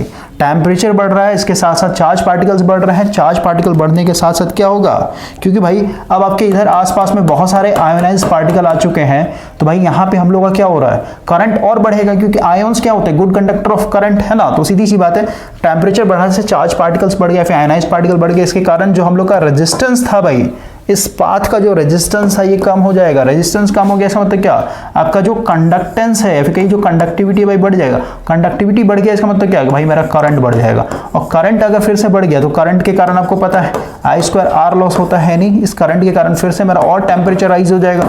टेम्परेचर और राइज होगा इसका मतलब क्या, और ज्यादा एक तरीके से आयोनाइज्ड पार्टिकल बढ़ेंगे, और ये बढ़ेगा तो और रेजिस्टेंस मेरा कम हो जाएगा, कंडक्टिविटी बढ़ जाएगा, करंट और मेरा फर्दर बढ़ते चला जाएगा। तो देख रहे ना, ये एक सेल्फ सस्टेनिंग है भाई। सेल्फ सस्टेनिंग मतलब क्या कि भाई आपको किसी का जरूरत नहीं है, आप अपने आप में ग्रो करते चले जाएंगे, ठीक है। इसीलिए आर्क को बुझाना हम लोग के लिए भाई सबसे बड़ा चैलेंजिंग काम हो जाता है, ठीक है। और आर्क को अगर आपको बुझाना है इसका मतलब क्या कि भाई हम लोग को सबसे पहले यहाँ पे टेम्परेचर को कम करना पड़ेगा किसी तरीके से। अब टेम्परेचर को कम करने के लिए हम लोग क्या करते हैं, कूल्ड, जैसे एयर ब्लास्ट आपने पढ़ा हुआ, एयर ब्लास्ट सर्किट ब्रेकर, तो इसमें हम क्या करते हैं, कूल एयर का झोंका मारते हैं भाई, नहीं, कूल एयर को ब्लास्ट किया जाता है इसमें, ठीक है, काफी प्रेशर से। और ठंडा एयर जैसी डालेंगे तो सीधी सी बात है भाई आपका यहाँ पे टेम्परेचर डाउन हो जाएगा। टेम्परेचर डाउन होने के कारण क्या है कि भाई जो भी इलेक्ट्रॉन बाहर निकले थे, है ना, वो डी एक्साइट हो जाएंगे, उसका एनर्जी खत्म हो जाएगा, तो फिर से क्या करेंगे, ये अपने ऑर्बिट में आ जाएंगे, यानी जो आयोन्स थे भाई, जो एटम आयोन्स बने थे वो फिर से क्या हो जाएंगे, ये एटम बन जाएंगे। और एटम आपको पता है न्यूट्रल होता है अपने आप में, क्योंकि जितना प्रोटॉन होता है उतना ही इलेक्ट्रॉन होता है, ठीक है। तो टेम्परेचर डाउन होने से आपका यहाँ पे डी आयोनाइजेशन बोलेंगे इसको हम लोग, ठीक है, डी आयोनाइजेशन, ठीक है, डी आयोनाइजेशन होगा। और डी आयोनाइजेशन का मतलब क्या, या फिर आप कह सकते हैं भाई जो इलेक्ट्रॉन होंगे ये आयोन्स के साथ रिकम्बाइन कर लेंगे, ठीक है, यहाँ पे रिकॉम्बिनेशन होगा, रिकॉम्बिनेशन होगा इलेक्ट्रॉन का एटम के साथ, तो इसको हम लोग डी आयोनाइजेशन बोलेंगे। और ये क्योंकि डी आयोनाइजेशन मतलब क्या है, यहाँ पे अब चार्ज पार्टिकल घट रहा है भाई, चार्ज पार्टिकल घटने का मतलब क्या है कि भाई अब यहाँ से करंट फ्लो होने के लिए इसको ज़्यादा स्ट्रगल करना पड़ेगा, यानी डी आयोनाइजेशन कारण क्या हो गया, रेजिस्टेंस मेरा बढ़ गया, रेजिस्टेंस बढ़ गया इसका मतलब क्या, कंडक्टिविटी मेरा घट गया, कंडक्टिविटी घट गया इसका मतलब क्या, अब करंट जो भाई मेरा कम हो जाएगा, और करंट कम हो गया इसका मतलब क्या, इसके कारण जो I2R लॉस हो रहा था ये भी कम हो जाएगा, यानी टेम्परेचर मेरा यहाँ पे डाउन होगा, समझे। तो एक तो हो गया भाई कि आप टेम्परेचर को क्या कर दीजिए, कंट्रोल कर लीजिए, यानी कि टेम्परेचर को कम कीजिए, या फिर सीधे सीधे आप क्या कर दीजिए, जो चार्ज्ड पार्टिकल हैं, जो आयोन्स हैं भाई, उसको एक तरीके से आप क्या कर दिए, कम कर दीजिए। तो ये जो कूल एयर है ना, कूल एयर, ये दोनों काम करता है भाई, टेम्परेचर को तो कम करेगा ही करेगा, साथ ही साथ जैसे ही आपने टेम्परेचर कम किया तो भाई जो इलेक्ट्रॉन का फिर से आयोन्स का जो रिकॉम्बिनेशन हो रहा है, तो यहाँ से क्या हो गया, आपका जो आयोन्स पार्टिकल थे भाई वो भी एक तरीके से डिक्रीज हो जाते हैं। तो आई होप कि इतना समझ में आया होगा। अब वापस आते हैं हम लोग अपने बुक पे, तो यही लिखा हुआ है कि भाई जो आर्क के कारण जो करंट इंटरप्शन में टाइम डिले हो रहा है वो तो होगा ही होगा, अगर आपने इस आर्क को नहीं बुझाया तो इसके हीट के कारण से, गर्मी के कारण जो इलेक्ट्रोड है भाई, इलेक्ट्रोड मतलब क्या, जो फिक्स्ड कांटेक्ट और जो मूविंग कांटेक्ट है ये भी डैमेज हो सकते हैं, ये भी आपका डैमेज हो सकता है। इसीलिए सर्किट ब्रेकर का क्या होता है, एक लाइफ होता है भाई, ठीक है ना, 6 महीने के बाद आपको इंस्पेक्शन करना पड़ता है इसको, ठीक है, या फिर कहिए इसमें दिया हुआ रहेगा भाई कितने बार इसको एक तरीके से ऑपरेट कर सकते हैं, ठीक है ना। और जैसे एक बार ओपन हुआ फिर एक बार क्लोज हुआ तो इसको हम लोग 1 ऑपरेशन बोलेंगे भाई, ठीक है ना। तो अगर किसी भी सर्किट ब्रेकर में 500 ऑपरेशन लिखा है, मतलब क्या 500 बार ओपन और क्लोज करेगा तो उसके बाद उसका लाइफ एक तरीके से खत्म हो जाएगा, आपको सर्किट ब्रेकर चेंज करना पड़ेगा भाई, ठीक है। तो लाइफ जो होता है इसका मेक और ब्रेक के ऊपर डिपेंड करता है। Therefore the main problem in a circuit breaker is to extinguish the arc within the shortest possible time, जितना जल्दी हो सके उस आर्क को हम यहाँ पे बुझाने की कोशिश करेंगे, so that the heat generated by it may not reach to dangerous value. और यही चीज तो यहाँ पे लिखा होता भाई कि सर्किट ब्रेकर क्या कर रहा है, आर्क को बुझाने काम कर रहा है, यही चीज आपका यहाँ पे लिखा था, यही चीज यहाँ पे लिखा गया था कि भाई art of arc quenching, circuit breaker का क्या काम है, या फिर सर्किट ब्रेकर के पास क्या स्किल है, या फिर इसमें लोग कौन सा स्किल एक तरीके से रिफिल करेंगे, आर्ट ऑफ आर्क क्विंचिंग का स्किल हम लोग को इसके अंदर डालना है भाई। अब हम लोग आगे बढ़ते हैं। आर्क फेनोमेना क्या था भाई, ये तो मैंने आपको समझा दिया, इसमें यही चीज लिखा हुआ है, देखिए, when a short circuit occur a heavy current flow through the contact of circuit breaker, मैंने आपको बताया था सब ट्रांजिएंट पीरियड में भाई, है ना, यहाँ पे मैंने आपको इस तरीके बताया था ना, सब ट्रांजिएंट पीरियड में, मान लेते ये मेरा 1 से 2.5 साइकिल होता है, ये सब ट्रांजिएंट पीरियड होता है। सब ट्रांजिएंट पीरियड में क्या होता है, ये जो करंट है भाई, फॉल्ट करंट, ये अभी भी सर्किट ब्रेकर के कॉन्टेक्ट से होके जाता है, बहते रहता है, ठीक है। क्यों, क्योंकि जो रिले लगा हुआ है इसको सेंस करने में टाइम लगता है, क्लियर हुआ। तो 1 से 2 साइकिल जो है ये सेंस करने में ले लेगा, है ना, यानी यहां तक तो सेंस करने में चला गया। अब यहाँ पे क्या है, ट्रांजिएंट है, तो यहाँ पे फिर हम लोग का कॉन्टेक्ट ओपन होता है। तो ये लिखा हुआ है कि भाई heavy current flow through the contact of a circuit breaker, star mark लगा हुआ ना, स्टार मार्क पढ़िए यहाँ पे क्या लिखा हुआ है, इन सिंगल फेज सर्किट। अब यहाँ पे देखिए समझा दिया है कि भाई अभी जो हम लोग पढ़ेंगे आगे में वो पर फेज एनालिसिस होगा, यानी एक ही फेज में आपका सर्किट ब्रेकर बना के दिखाया जाएगा। लेकिन इसका मतलब क्या है कि भाई क्योंकि पावर सिस्टम 3 फेज में होता है तो हम लोग यहाँ पे तीनों फेजेस में, तीनों फेजेस के लिए 3-3 सर्किट ब्रेकर लगाएंगे, ठीक है, ये लिखा हुआ है यहाँ पे। आगे बढ़ते हैं, तो ये भाई contact of current flowing through the contact of circuit breaker before they are opened by the protective system। आगे बढ़ते हैं, at the instant when the contact begins to separate, जैसे हम लोग अभी ट्रांजिएंट पीरियड में यहाँ पे हम लोग का भाई कॉन्टेक्ट ओपन स्टार्ट होगा, है ना, the contact area decreases rapidly and large fault current increase current density and hence rise in temperature। अब देखिए भाई यहाँ पे समझिए करंट डेंसिटी क्या होता है, इस पे पहले आते हैं। यहाँ पे क्या बोल रहा है कि भाई हम लोग का ट्रांजिएंट पीरियड में यानी सब ट्रांजिएंट पीरियड तक क्या था, एक तरीके से कांटेक्ट भाई, और क्योंकि अगर आप जूम करके देखेंगे तो कोई भी सरफेस आपका स्मूथ नहीं होता, कुछ ना कुछ तो रफनेस होगा ना। तो मान लेते भाई इस तरीके से आपका ये कांटेक्ट क्लोज था भाई, बहुत ही माइक्रोस्कोपिक में जूम करके दिखा रहा हूं मैं, ठीक है ना, समझे। तो भाई समझिए कि कोई भी सरफेस स्मूथ नहीं होता है, क्लियर हुआ। तो भाई इस तरीके से कांटेक्ट बने हुए थे, और यहां पे हम लोग ये भी दिखाते चलते हैं,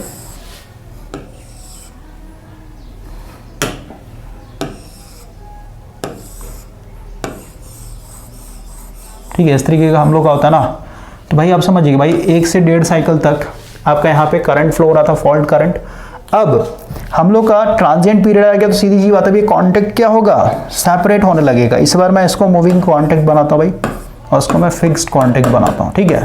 तो सीधी सी बात है यार कि अगर ये सेलेक्ट हो जाता है एक बार में तो पूरा हम लोग खींच सकते हैं, सही है। ये धीरे धीरे क्या होगा, पीछे होने लगेगा, क्योंकि ट्रांजिएंट पीरियड में आ चुके तो कांटेक्ट ओपन होगा। तो अब समझिए भाई जब ये चिपका हुआ था ऐसे, तो जैसे जैसे पीछे होगा तो भाई धीरे धीरे क्या होगा, कांटेक्ट एरिया कम होगा, कांटेक्ट एरिया कम होगा भाई। इलेक्ट्रोड जो चिपके हुए थे उनके बीच में कांटेक्ट एरिया यहाँ पे कम हो रहा है। तो आप समझिए कि भाई हम लोग का यहाँ पे करंट डेंसिटी का वर्ड यूज किया गया, करंट डेंसिटी। तो करंट डेंसिटी क्या होता है आपको पता होना चाहिए भाई, इसको हम लोग जे से रिप्रेजेंट करते हैं। करंट डेंसिटी इक्वल टू होता है आपका आई अपॉन एरिया, ठीक है ना, यानी एक यूनिट एरिया में कितना एक तरीके से करंट फ्लो हो रहा है। उसको आप ऐसे समझ सकते हैं कि अगर ये वायर है तो ये मान लेते भाई मेरा एक यूनिट एरिया है, ठीक है ना, ये यूनिट एरिया है, तो इस यूनिट एरिया से कितना एक तरीके से करंट फ्लो हो रहा है, समझे। और करंट फ्लो रहा मतलब यहाँ पे एक यूनिट एरिया में कितना इलेक्ट्रॉन एक तरीके से भाई यहाँ से यहाँ फ्लो कर रहा है। तो अभी अगर हम लोग ओम्स लॉ की बात करें भाई, एक ओम्स लॉ होता है कि भाई आई डायरेक्टली प्रोपोर्शनल वोल्टेज, यानी करंट जो होता है डायरेक्टली प्रोपोर्शनल वोल्टेज के ऊपर, और यहां से हम लोग कहते हैं भाई V equal to I into R, एक ये फॉर्मूला होता है। और एक और ओम्स लॉ होता है भाई, ओम्स लॉ एक और हम लोग को पढ़ना होता है जो कि करंट डेंसिटी के फॉर्म में होता है। कैसे, तो अब देखिए, क्योंकि भाई ये मेरा स्टैंडर्ड ओम्स लॉ का फॉर्मूला है, हम लोग को यहाँ पता है जो R होता है रो एल अपॉन एरिया होता है, सही बात है। इसका वैल्यू अगर हम लोग यहाँ पे डालते हैं तो V इक्वल टू क्या हो जाएगा, I into rho L upon area. हम लोग को ये भी पता है भाई कि जो रो होता है ये क्या होता है, इसको रेजिस्टिविटी बोलते हैं, और ये 1 बाय कंडक्टिविटी के बराबर होता है। सिग्मा क्या है, कंडक्टिविटी भाई। तो हम लोग यहाँ पे लिख सकते हैं आई इंटू रो की जगह भाई ये जो रेजिस्टिविटी है इसकी जगह मैं 1 लिख सकता हूँ, 1 अपॉन कंडक्टिविटी, बाकी जो है आपका एल अपॉन एरिया वैसे का वैसे ही रहेगा, कोई दिक्कत। अब हम लोग को ये भी पता है भाई कि जो आई अपॉन एरिया है, आई अपॉन एरिया, इसको मैंने बोला current density, J equal to I upon area, ठीक है। तो इसको मैं रिप्लेस कर देता हूँ, तो V इक्वल टू क्या हो जाएगा, आई अपॉन एरिया की जगह मैं जे लिख सकता हूँ current density, L upon sigma हो जाएगा ये, कोई दिक्कत। अब देखिए अगर भाई L को अगर हम लोग इधर भेजे और सिग्मा को इधर भेजे तो क्या हो जाएगा, V इंटू सिग्मा, L इधर आ जाएगा और इधर क्या आ जाएगा, करंट डेंसिटी। तो भाई यहाँ पे ये जो V अपॉन L होता है इसी को हम लोग इलेक्ट्रिक फील्ड बोलते हैं, क्योंकि हम लोग को पता है कि भाई प्रैक्टिकल लाइफ में इलेक्ट्रिक फील्ड बनाना है तो हम लोग को 2 प्लेट चाहिए, ये पॉजिटिव पॉजिटिव पॉजिटिव है ना, यहाँ से हम लोग बैटरी जोड़ देंगे भाई, कैपेसिटर वर्किंग प्रिंसिपल यहाँ से इलेक्ट्रॉन खींच लेगा और ये इलेक्ट्रॉन इसको दे देगा। तो भाई यहाँ पे इलेक्ट्रिक फील्ड बना, क्योंकि प्लेट क्या है, पॉजिटिव चार्ज है, ये नेगेटिव चार्ज तक बिहेव कर रहा है, तो ये मेरा इलेक्ट्रिक फील्ड है। तो भाई ये जो इलेक्ट्रिक फील्ड बन रहा है इसका स्ट्रेंथ डायरेक्टली प्रोपोर्शनल होता है वोल्टेज पे, कितना आप सप्लाई दे रहे हैं, ठीक है, और इनवर्सली प्रोपोर्शनल होता है इन दोनों प्लेट के बीच में सेपरेशन डिस्टेंस, ठीक है, दोनों के बीच में डिस्टेंस क्या है। तो यहाँ से हम लोग का ई क्या हो जाएगा, वोल्ट पर मीटर, ये वोल्ट हो गया और डिस्टेंस का मीटर हो गया। तो वोल्ट पर मीटर क्या होता है, हम लोग का इलेक्ट्रिक फील्ड होता है। तो यहाँ पे वो ये वोल्ट क्या है, वोल्टेज है, एल क्या है, लेंथ है भाई, है ना। तो इसको हम लोग सीधे सीधे ई से रिप्लेस कर सकते हैं। तो E into sigma equal to क्या होता है, जे के बराबर होता है, समझ में आया। तो आप देख रहे हैं भाई कि जो मेरा करंट डेंसिटी है ये डायरेक्टली प्रोपोर्शनल किसके ऊपर, इलेक्ट्रिक फील्ड के ऊपर।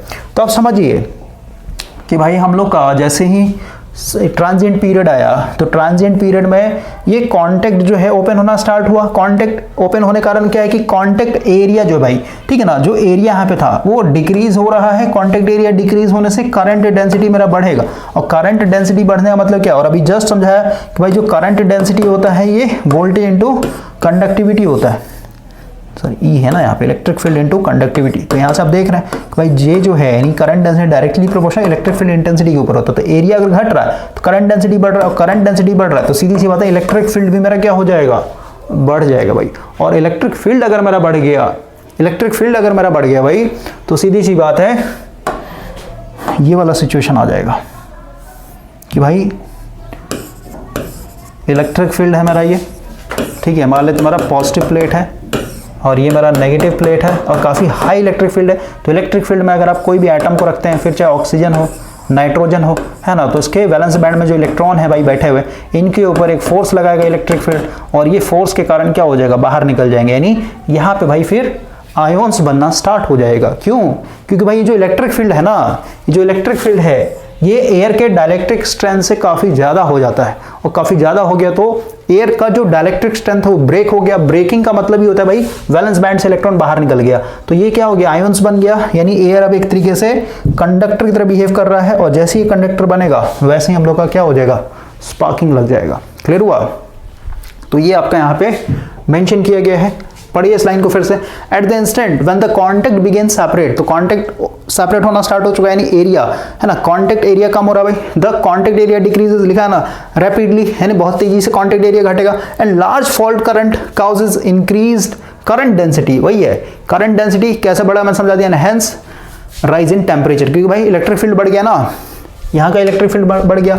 एयर भाई आयोनाइज्ड हो गया, एयर आयोनाइज्ड मतलब क्या है, यहाँ पे स्पार्क लग चुका है, यानी आर्क आ चुका है। आर्क के कारण क्या हो जाएगा, काफ़ी ज़्यादा हीट पैदा होगा। हीट के कारण क्या होगा, टेम्परेचर हमारा राइज हो जाएगा, और एक बार टेम्परेचर राइज हो गया तो सीधी सी बात है अब ये क्या हो जाएगा, आर्क अपने आप में बॉस बन जाएगा भाई, ये सेल्फ सस्टेनिंग, यानी अपने आप को फिर ये बढ़ाते चला जाएगा। ठीक है, तो ये the heat produced in the medium between the contact.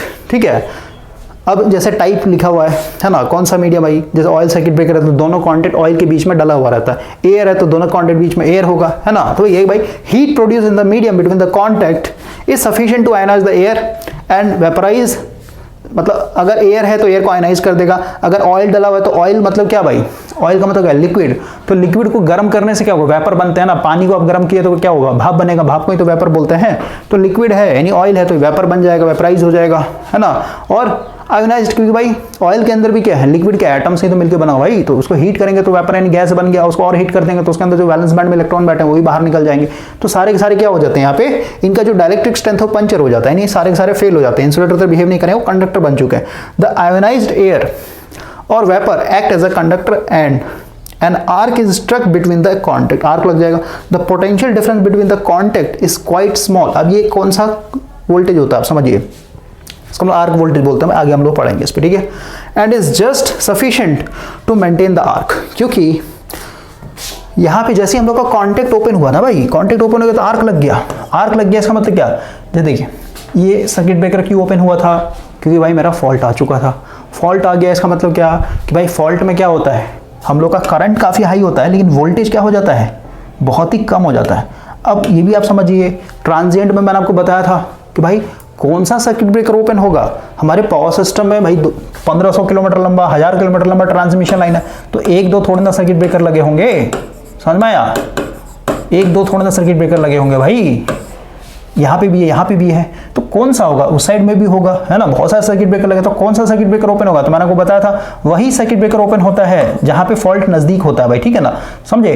तो आप समझिए कि भाई ये सर्किट ब्रेकर क्यों ओपन हो रहा है, क्योंकि ये वो सर्किट ब्रेकर है जहाँ पे फॉल्ट आ रखा है, समझे, और उस फॉल्ट को क्लियर करने का उसको ड्यूटी दिया हुआ है। तो क्योंकि भाई फॉल्ट आ गया उसके कारण क्या हो गया, एक तरीके से ओपन होना स्टार्ट हुआ। और हम लोग को पता है कि जैसे ही स्पार्क लगा, यहाँ पे स्पार्क लगा मतलब क्या, करंट मेरा अभी भी फ्लो होते रह रहा है। और आपको पता है ये कौन सा करंट होगा, short circuit current, short circuit current है भाई ये। तो आपको पता है कि जहां पे भी फॉल्ट होता है, जहां पे भी फॉल्ट आता है वहां का पोटेंशियल क्या हो जाता है, आइडियल केस में जीरो, हम लोग उसको 0 वोल्ट बोलते हैं भाई। इसीलिए कि भाई जब हम लोग का आर्क लगा हुआ है, दोनों कांटेक्ट के बीच में आर्क लग गया, इसका मतलब क्या, शॉर्ट सर्किट करंट फ्लो हो रहा है। और शॉर्ट सर्किट करंट फ्लो हो रहा है इसका मतलब क्या, यहाँ का पोटेंशियल क्या होगा भाई, नेग्लिजिबल, या फिर कहिए बहुत ही स्मॉल। तो एक टर्म आप याद रखिए, एक टर्म आप याद रखिए, यहीं पे समझा दे रहा हूं मैं, नेक्स्ट सेशन में इस पर हम लोग कवर नहीं करेंगे। जो लिखा ना आर्क वोल्टेज, आर्क वोल्टेज भाई अभी हम लोग पढ़ेंगे इंपॉर्टेंट टर्म्स नेक्स्ट सेशन में, ये तो इंट्रोडक्शन वीडियो चल रहा है। आर्क वोल्टेज का मतलब क्या कि भाई जब आर्क बना हुआ है यहाँ पे, ठीक है, जब आर्क बना हुआ है इसका मतलब क्या, करंट मेरा फ्लो हो रहा है, तो इस आर्क के दौरान यहाँ पे जो वोल्टेज होगा उसको हम लोग क्या कहेंगे, उसी को बोला जा रहा है आर्क वोल्टेज, ठीक है। तो ये इट इज द वोल्टेज, ये वो वोल्टेज है that appear across the contact, दोनों कॉन्टेक्ट के बीच में होगा, है ना, of the circuit breaker during the arcing period. जब तक इसमें आर्क लगा रहेगा तब तक यहाँ पे हम लोग का जो वोल्टेज मिलता है उसको हम लोग आर्क वोल्टेज बोलते हैं भाई। और ये काफी स्मॉल होता है, ठीक है ना। ये जो एडवांस बुक है ना इसमें आपका दिया हुआ था, देखिए यहाँ पे है ना, आर्क वोल्टेज लिखा है ना भाई, क्या है, figure 14.4 show the wave shape of the arc voltage, the voltage drop across the arc is called arc voltage, ठीक है ना, क्या लिखा था, voltage drop across the arc, arc के क्रॉस जो वोल्टेज ड्रॉप होगा, ये जो आर्क लगा हुआ है यहाँ पे, इसको लाल रंग से दिखा रहा हूँ, ठीक है, जो आर्क लगा हुआ है इसमें जो वोल्टेज ड्रॉप है आर्क वोल्टेज बोलते हैं। As arc path is purely resistive, ये प्योर रेजिस्टिव होता है। The arc voltage is in phase with the arc current, यहाँ से जो भी करंट फ्लो रहा है, अभी सीधी बात है फॉल्ट करंट ही तो होगा, लेकिन आर्क के थ्रू हो रहा है इसलिए हम लोग बोल रहे हैं आर्क करंट, लेकिन भाई समझिए कि फॉल्ट करंट है मेरा, ठीक है। तो ये भाई कि रेजिस्टिव होता है, प्योर रेजिस्टिव होता है आर्क, तो जो वोल्टेज होगा और जो करंट होगा दोनों फेज में होंगे। अब मैग्नीट्यूड पे आते हैं, the magnitude of the arc voltage very low, क्यों लो, अभी समझाया मैंने, क्योंकि भाई करंट बह रहा है, फॉल्ट करंट है, तो सीधी सी बात है फॉल्ट करंट अगर बह रहा है यहाँ पे, तो यहाँ पे जो रेजिस्टेंस देखने को मिलेगा वो नेग्लिजिबल होता है, ठीक है। Amounting to only a few % of the rated voltage, यानी कितना होगा इसका मैग्नीट्यूड, कितना छोटा होगा, तो रेटेड वोल्टेज का सिर्फ और सिर्फ फ्यू %, फ्यू % का तो क्या 2 से 3%, typically value may be about 3% of the rated voltage. Clear हुआ। तो भाई आप समझिए कि भाई ये मेरा शॉर्ट सर्किट करंट है, शॉर्ट सर्किट करंट है, और जो आर्क वोल्टेज है इस तरीके दिखाए गए, ठीक है, मेरा आर्क वोल्टेज और दोनों फेज में होंगे, यानी फेज क्या होता है, जितना मैक्सिमम इसका जाएगा उतना ही, मतलब जब ये मैक्सिमम, ठीक है ना भाई, जब जीरो हो रहा है जीरो, तो फेज में इस तरीके से रहता है। क्लियर हो गया। आते हैं आगे, कहाँ पे हम लोग पढ़ रहे थे, ठीक है, आर्क फेनोमेना मैंने आपको समझा दिया भाई, और आर्क वोल्टेज क्यों लो होता है, आर्क वोल्टेज किसको कहते हैं भी हम लोग समझ लिया है ना। Arc provide low resistance path, अभी जस्ट समझाया। देखिए भाई यहाँ पे समझिए, ये भी समझा दे रहा हूँ, ये मेरा फिक्स्ड कांटेक्ट है, ये मान लेते हैं मूविंग कांटेक्ट है, यहाँ पे आर्क लगा हुआ है। तो भाई यहाँ पे जो आर्क लगा हुआ है ना, इसके लिए हम लोग लिखते हैं, क्योंकि हम लोग अभी मेथड पढ़ेंगे इस आर्क को बुझाने का, कि भाई कैसे कैसे हम लोग आर्क को बुझा सकते हैं। तो आर्क को बुझाने का भाई 2 मेथड होता है, एक आर्क रेजिस्टेंस इंक्रीज करके, यानी आर्क का रेजिस्टेंस ही बढ़ा दीजिए, या फिर कहिए आर्क के रेजिस्टेंस को कम कर दीजिए। तो यहाँ पे हम लोग जब भी वर्ड यूज करेंगे तो भाई आर्क के रेजिस्टेंस के लिए यूज होता है, और रेजिस्टेंस क्या होता है बताइए आपका रो, अब रो किसका, आर्क का रो, एल किसका, आर्क का लेंथ डिवाइडेड बाय एरिया, तो एरिया किसका, आर्क का, भाई सिर्फ और सिर्फ आर्क का यहाँ पे जिक्र होगा, एरिया ऑफ आर्क, ठीक है। अब आप समझिए कि भाई यहाँ पे जो चिंगारी लगा हुआ है, यानी जो स्पार्क है भाई, यानी आर्क बोलेंगे सीधे सीधे, इसका आप रेजिस्टिविटी कैसे डिफाइन करेंगे, क्योंकि रेजिस्टिविटी तो भाई सीधे सीधे किस पे डिपेंड करता है, मटेरियल पे डिपेंड करता है। क्या ये कोई मटेरियल है, इसको तो हम लोग प्लाज्मा बोलते हैं भाई, है ना। तो इसको अब हम लोग क्या करेंगे, इस रेजिस्टिविटी को, क्योंकि हम लोग को पता है भाई कि जो रेजिस्टिविटी होता है इसको हम लोग कंडक्टिविटी से रिप्लेस कर सकते हैं इस तरीके से, और क्योंकि यहाँ पे आर्क का रेजिस्टिविटी है तो इसको हम लोग आर्क के कंडक्टिविटी से रिप्लेस कर सकते हैं। तो जो फॉर्मूला बनेगा आर्क रेजिस्टेंस इक्वल टू, इसको हम लोग ऐसे लिखेंगे, आर्क का लेंथ डिवाइडेड बाय आर्क का एरिया, और यहाँ पे हो जाएगा आर्क का कंडक्टिविटी। अब बोलिए आर्क की कंडक्टिविटी को आप कैसे डिफाइन करेंगे, तो क्योंकि भाई हम लोग को पता है कि यहाँ पे टेम्परेचर बढ़ने से हम लोग का आयोन्स बढ़ रहा है, आयोन्स बढ़ने से हम लोग का भाई जो कंडक्टिविटी है, किसका कंडक्टिविटी, या फिर कहिए जो रेजिस्टेंस है भाई घट रहा है, ठीक है, आर्क रेजिस्टेंस का घट रहा है। और आर्क रेजिस्टेंस घटने का मतलब क्या, कि भाई आर्क का जो कंडक्टिविटी है ये एक तरीके से बढ़ रहा है, और आर्क का कंडक्टिविटी अगर बढ़ रहा है तो सीधी सी बात है आर्क करंट बढ़ेगा, और आर्क करंट बढ़ेगा तो फिर से मेरा I²R लॉस बढ़ेगा, और इससे फिर से मेरा टेम्परेचर इंक्रीज होगा, और ये प्रोसेस फिर से हम लोग का यहाँ पे टेम्परेचर बढ़ गया, फिर से आयोन्स बढ़ेंगे, फिर से रेजिस्टेंस घटेगा, फिर से कंडक्टिविटी बढ़ेगा, फिर से करंट बढ़ेगा, इस तरीके से आपका ये चलते रहेगा, ठीक है, लूप आपका घूमते रहेगा भाई। तो आर्क के लिए भाई हम लोग जब भी बात करेंगे तो यहाँ पे 3 चीज के बारे में बात करेंगे, आर्क का लेंथ, आर्क का एरिया और आर्क का कंडक्टिविटी, ठीक है। तो कंडक्टिविटी को हम लोगों ने यहाँ पे घुसा दिया ना भाई, आर्क की कंडक्टिविटी के कॉन्सेप्ट घुसा दिया, किससे, आयोन से, नंबर ऑफ चार्ज पार्टिकल से, आपका मतलब नंबर ऑफ चार्ज पार्टिकल पे डायरेक्टली प्रोपोर्शनल है भाई। कंडक्टिविटी जो है, आर्क का जो कंडक्टिविटी है डायरेक्टली प्रोपोर्शनल हो जाएगा आयोन्स, या फिर कहीं नंबर ऑफ चार्ज पार्टिकल से, number of charge particles. Clear हुआ। तो आगे आते हैं हम लोग, तो अगर हम लोग को आर्क को कंट्रोल करना, आर्क को बुझाना भाई, तो इन्हीं के ऊपर बात करेंगे। आर्क का लेंथ अगर बढ़ा देंगे तो आर्क का रेजिस्टेंस बढ़ जाएगा, आर्क का रेजिस्टेंस बढ़ गया तो सीधी सी बात है यहाँ पे करंट कम हो जाएगा, समझ रहे, करंट कम हो गया तो टेम्परेचर कम तो भाई आर्क धीरे धीरे बुझने लगेगा, ठीक है। एरिया को भी आगे पीछे करके हम लोग कर सकते हैं, एरिया को अगर कम कर देंगे तो भाई रेजिस्टेंस मेरा बढ़ जाएगा, ठीक है ना। तो ये हम लोग का आर्क के रेजिस्टेंस को बढ़ाने का प्रोसेस होता है, लेंथ के ऊपर आगे पीछे करके, एरिया को चेंज करके और कंडक्टिविटी को चेंज करके, ठीक है। आगे आते हैं, हम लोग पढ़ेंगे नेक्स्ट सेशन में, अभी तो बस इंट्रोडक्शन चल रहा है भाई। आगे आता है तो ये आर्क वोल्टेज क्या होता है समझा दिया, आर्क फेनोमेना क्या होता है ये भी समझा दिया, और आर्क का यहाँ पे arc provide low resistance path and consequently the current in the circuit breaker remains uninterrupted so long as the arc persist. जब तक आर्क रहेगा भाई तब तक आपका ये करंट बहते रहेगा। तो आर्क को बुझाना ही हम लोग के लिए सबसे बड़ा इंपॉर्टेंट टास्क है। तो पहला देखिए क्या है, ड्यूरिंग द आर्किंग पीरियड, जब तक आर्क लगा हुआ है। अब आर्किंग पीरियड क्या होता है भाई ये भी मैंने आपको समझाया था, एक मिनट रुके, इंपोर्ट करते हैं फोटो। देखिए यहाँ पे ये सब मैंने आपको टाइम ये सब ट्रांजिएंट में समझा दिया था भाई, ठीक है। इसीलिए इतना ज़्यादा हम लोग के लिए इंपॉर्टेंट हो जाता है ट्रांजिएंट पढ़ना, क्योंकि मेन चीज़ तो सर्किट ब्रेकर का वही था ना, देख रहे ना, fault clearing time of a circuit breaker. तो भाई यहाँ पे मैंने आपको समझाया था रिले टाइमिंग, जिसको हम लोग सब ट्रांजिएंट पीरियड बोल रहे थे, सब ट्रांजिएंट पीरियड, क्योंकि भाई इसमें रिले सेंस करता है, ठीक है। इसके बाद आपका ट्रांजिएंट पीरियड आता है, ट्रांजिएंट पीरियड, ठीक है।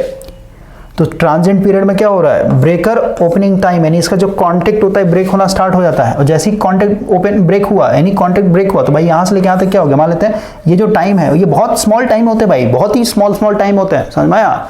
अब समझिए कि भाई ये कुछ टाइम है, यहाँ पे आपका कांटेक्ट ओपन हुआ, यहाँ से मान लेते पूरा कांटेक्ट ओपन हो गया है ना, यहाँ तक आते आते यहाँ से कांटेक्ट ओपन होना स्टार्ट हो, लेकिन यहाँ पे आते पूरा कांटेक्ट ओपन हो गया, तो सीधी जो कांटेक्ट ओपन होने के साथ क्या है, अब जो है हम लोग का आर्क लग जाएगा। अब आर्क यहाँ पे आर्क लगा है, लेकिन यहाँ पे फिर इतना टाइम जो है मेरा क्या हो, आर्क को बुझाने में लगे, यानी यहाँ पे मेरा फाइनली आर्क एक्सटिंग्विश्ड होगा, है ना, इंस्टेंट ऑफ आर्क एक्सटेंशन, ये है मेरा। तो इतना दूर जो टाइम है इसको हम लोग बोलते हैं आर्किंग टाइम, समझ में आया। अब देखिए, और यहाँ से लेके यहाँ तक पूरा क्या हो जाएगा, फॉल्ट क्लियरिंग टाइम, क्योंकि यहाँ से रिले ने सेंस किया, यहाँ से लेके यहाँ तक कॉन्टेक्ट ओपन हुआ, फिर यहाँ से लेके यहाँ तक आर्क लगा, तो यहाँ पे जाके फिर आपका क्या हो गया, पूरा का पूरा आर्क एक्सटिंग्विश हुआ, यानी आपका यहाँ पे सर्किट ब्रेकर ओपन हुआ, तो पूरा यहाँ से लेके यहाँ तक हम लोग फॉल्ट क्लियरिंग टाइम बोलते हैं भाई, ठीक है ना। तो वही है, during arcing period the current flowing between the contacts depend upon the arc resistance, सीधी सी बात है भाई, है ना, कि आर्क रेजिस्टेंस पे तो डिपेंड करेगा ना भाई। The current flowing between the, देखिए ना, during the arcing period the current flowing between the contact depend upon the arc resistance. Arc resistance high हो तो भाई सीधी सी बात है आपका जो आर्किंग टाइम होगा कम हो जाएगा, अगर लो होगा तो भाई आर्क बना हुआ रहेगा। The greater the arc resistance the smaller the current that flow between the contact, है ना, रेजिस्टेंस ज़्यादा करंट कम बहेगा, करंट कम बह रहा है यानी आई स्क्वायर आर लॉस, यानी हीट कम होगा, हीट यानी टेम्परेचर कम हो जाएगा, है ना। तो ये the arc resistance depend upon the following, अभी जस्ट बताया भाई। सबसे पहला कंडक्टिविटी, डिग्री ऑफ आयनाइजेशन, मतलब सीधे कहिए आर्क के कंडक्टिविटी से मतलब भाई, समझा, फिर कहिए नंबर ऑफ चार्ज पार्टिकल्स हम लोग कहेंगे, है ना। The arc resistance increases with the decrease in the number of ionised particle, just समझाया भाई मैंने आपको। तो रेजिस्टेंस अगर आपको बढ़ाना है, आर्क रेजिस्टेंस बढ़ाना है तो क्या, आपको आयोनाइज्ड पार्टिकल को कम करना पड़ेगा, यानी डी आयोनाइज्ड करना पड़ेगा। अगला है लेंथ ऑफ आर्क, तो डायरेक्टली प्रोपोर्शनल था, तो लेंथ को अगर आप बढ़ा देंगे, आर्क के लेंथ को बढ़ा देंगे तो सीधी सी बात है रेजिस्टेंस बढ़ जाएगा आर्क का, है ना। तो वही है कि भाई दोनों कॉन्टेक्ट के बीच में जो सेपरेशन गैपिंग है उसको बढ़ा देते हैं, ठीक है, तो आर्क जो लगेगा बहुत लंबा बनेगा, है ना। तो ये सब हम लोग का मेथड होता है भाई। आगे आते हैं हम लोग, आगे आते हैं, और लास्ट आपका क्रॉस सेक्शन एरिया। तो भाई क्या लिखा है, the arc resistance increases with decrease in cross section area. तो एरिया को अगर आप बढ़ा देंगे तो भाई आर्क रेजिस्टेंस बढ़ जाएगा, आर्क रेजिस्टेंस बढ़ गया तो भाई आर्क को आप बुझा सकते हैं इजीली। अब है आगे प्रिंसिपल ऑफ आर्क एक्सटिंक्शन। अब हम लोग कैसे कैसे आर्क को बुझाएंगे इस पे हम लोग बात कर रहे हैं।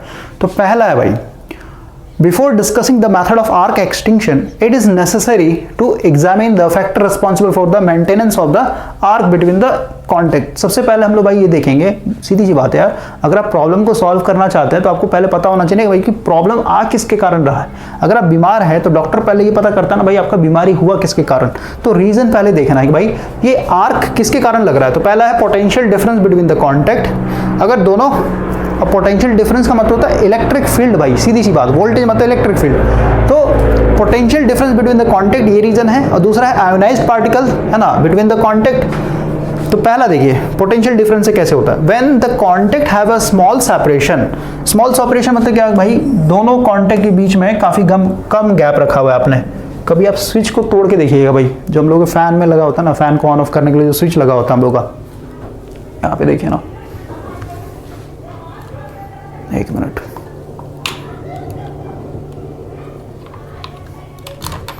यहाँ पे आप देख रहे हो ना, ये जो स्विच लगा हुआ है इसको आप कभी तोड़ के देखिएगा आप, तो उसके अंदर क्या है, बहुत कम गैपिंग होता है भाई, ठीक है, काफ़ी कम गैप होता है ना। तो आप समझिए कि भाई इसको अगर आपने ये वाला स्विच को अभी जो मैंने दिखाया उसको हाई वोल्टेज पे ऑपरेट करेंगे तो क्योंकि कॉन्टैक्ट कम है तो सीधी सी बात है इनके बीच में जो एयर पार्टिकल्स होंगे काफ़ी कम होंगे, है ना, तो वो सफिशिएंट वोल्टेज यानी कम वोल्टेज भी होगा आपका, क्या कर देगा, इसको आयोनाइज कर देगा भाई, स्पार्क लग जाएगा। तो वही है कि भाई when the contact have small separation the potential difference between them is sufficient to maintain the arc, क्योंकि इलेक्ट्रिक फील्ड कम है इतने छोटे से एरिया के लिए, है ना, क्योंकि इलेक्ट्रिक फील्ड का फॉर्मूला पढ़िए ना, क्या है, वोल्ट पर मीटर भाई, दो कॉन्टैक्ट के बीच में डिस्टेंस कम हो जाता है तो इलेक्ट्रिक फील्ड बढ़ जाता है, ठीक है, सेम वोल्टेज के लिए। One way to extinguish the arc is to separate the contact to such a distance that the potential difference between, है ना, मतलब ये कॉन्टैक्ट एरिया बढ़ा दीजिए भाई, एरिया बढ़ा देंगे तो सीधी बात डिस्टेंस कम हो जाएगा, ये डिस्टेंस बढ़ जाएगा, डिस्टेंस बढ़ गया तो इलेक्ट्रिक फील्ड हमारा कम जाएगा, ठीक है। तो फॉर्मूला से बात करते हैं, न्यूमेरिकल बेसिस पे हम लोग बेटर वे में समझ सकते हैं, आगे बढ़ते हैं।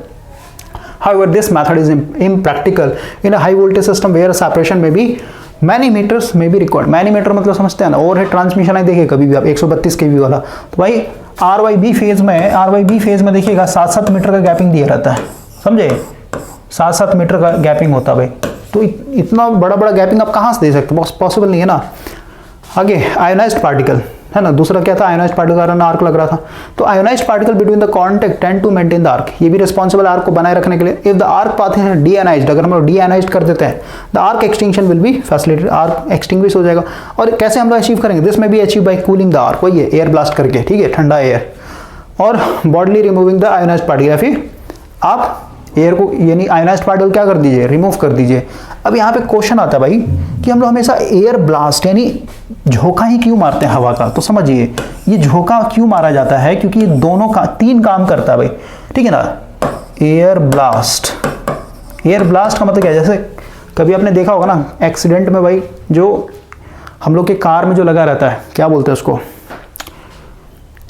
एयर बैग, ठीक ना भाई, तो कैसे एक तरीके ब्लास्ट होकर निकलता है ना, समझिए, यानी प्रेशर से एक तरीके से फूलता है भाई। तो यहाँ पे समझिए कि भाई जैसे हम लोग यहाँ पे हवा का झोंका मारते हैं ना, तो हवा का झोंका मारते हैं क्या होता है कि सबसे पहले इधर जो पार्टिकल्स थे आयोनाइज्ड पार्टिकल, उसको आपने क्या कर दिया, झाड़ू लगा दिया भाई। झाड़ू लगाने का मतलब समझते हैं ना, क्योंकि भाई बहुत तेजी से जब फूंक मार रहे हैं आप, तो फूंक के साथ क्या होगा आपका, ये पूरा आयोनाइज्ड पार्टिकल भी दूर भाग जाएगा, समझ में आया। तो सबसे पहले आपने क्या किया कि भाई जो आयोनाइज्ड पार्टिकल थे उसको आपने झाड़ू लगा दिया। यहाँ पे एक वर्ड यूज किया गया होगा, ठीक है, कोई नहीं, स्वैप का मतलब होता है फेंक देना, दूर कर देना, झाड़ू लगाना, ठीक ना भाई। तो एक तो ये हो गया कि भाई डीआयोनाइज्ड पार्टिकल को आपने यहाँ से रिमूव कर दिया इस एयर ब्लास्ट के कारण। साथ ही साथ ये जो आर्क लगा हुआ था, आर्क कैसे लगा हुआ, हवा में लगा भाई, तो जो आर्क होता है ना, ये आर्क जैसे मोमबत्ती जल रहा है भाई, मोमबत्ती को भी आप फूंक मारिए तो कैसे एक तरीके से ऐसे झिलझिलाने लगता है, तो ऐसे ही आर्क क्या हो जाएगा, आर्क आपका कुछ इस तरीके का एक तरीके से जाएगा, ठीक है, और ये पतला हो जाएगा भाई, क्योंकि इसको लंबा डिस्टेंस ट्रेवल करना पड़ेगा, लेंथ बढ़ गया ना, समझ गए। तो यहाँ पे एयर ब्लास्ट करने से आर्क का लेंथ, पहले आर्क का लेंथ इतना ही था, समझे, ये लेंथ था, अब देखिए ऐसे ऐसे ऐसे जा रहा है, ठीक है, तो लेंथ बढ़ गया। और हम लोगों ने अभी आर्क का रेजिस्टेंस के लिए देखा कि भाई लेंथ पे डायरेक्टली ये बढ़ गया तो ये बढ़ जाएगा, ठीक है। साथ ही साथ हवा मारने से यहाँ पे जो आयोनाइज्ड पार्टिकल थे वो भी एक तरीके से गायब हो गए, दूर फेंक दिया आपने, है ना, डीआयोनाइजेशन हो गया। साथ ही साथ आर्क का जो एरिया है ना, क्योंकि भाई एरिया यहाँ पे देख रहे हैं आराम से जा रहा था, पहले मोटा था एक तरीके, क्योंकि यहाँ पे हवा ये सब कुछ नहीं था भाई। कोई भी मोमबत्ती होता है तो नॉर्मल रूम में अब जलाइए कितने आराम से जलता है, लेकिन भाई थोड़ा सा फैन ऑन किए कैसे झिलमिलाने लगता है। तो अब देखिए भाई आपका ये जो क्रॉस सेक्शन एरिया है भाई, ये जो एरिया है ये क्या हो गया, कम हो चुका है ना इस ब्लास्ट के कारण, है ना। यहाँ पे देखिए एरिया ज़्यादा है इसका, तो एरिया कम हो तो रेजिस्टेंस बढ़ जाएगा, ठीक है। तो एयर ब्लास्ट से आपका 3 काम हो रहा है, लेंथ बढ़ जा रहा है, एरिया क्रॉस सेक्शन एरिया घट जा रहा है, और साथ ही साथ ये जो आयोनाइज्ड पार्टिकल थे उसको भी आपने क्या कर दिया, एक तरीके से स्वैप कर दिया। जैसे मोबाइल को हम लोग कैसे स्क्रॉल करते हैं, स्वैपिंग बोलते हैं ना भाई, वैसे ही स्वैप करना मतलब हाथ से ऐसे कर देना, ठीक है। तो ये this may achieve by the cooling, और ये क्योंकि आर्क हम ये जो एयर है भाई ठंडा है ना, ठंडा एयर एक तरीके से हम एयर ब्लास्ट कर रहे हैं, टेम्परेचर को भी डाउन कर दे रहा है भाई, ठीक है, समझ में आया। तो 4 काम कर रहा है ये, क्रॉस सेक्शन एरिया कम कर दे रहा है, लेंथ बढ़ा दे रहा है, आयनाइज्ड पार्टिकल को हटा दे रहा है यहाँ से और टेम्परेचर कम कर दे रहा है।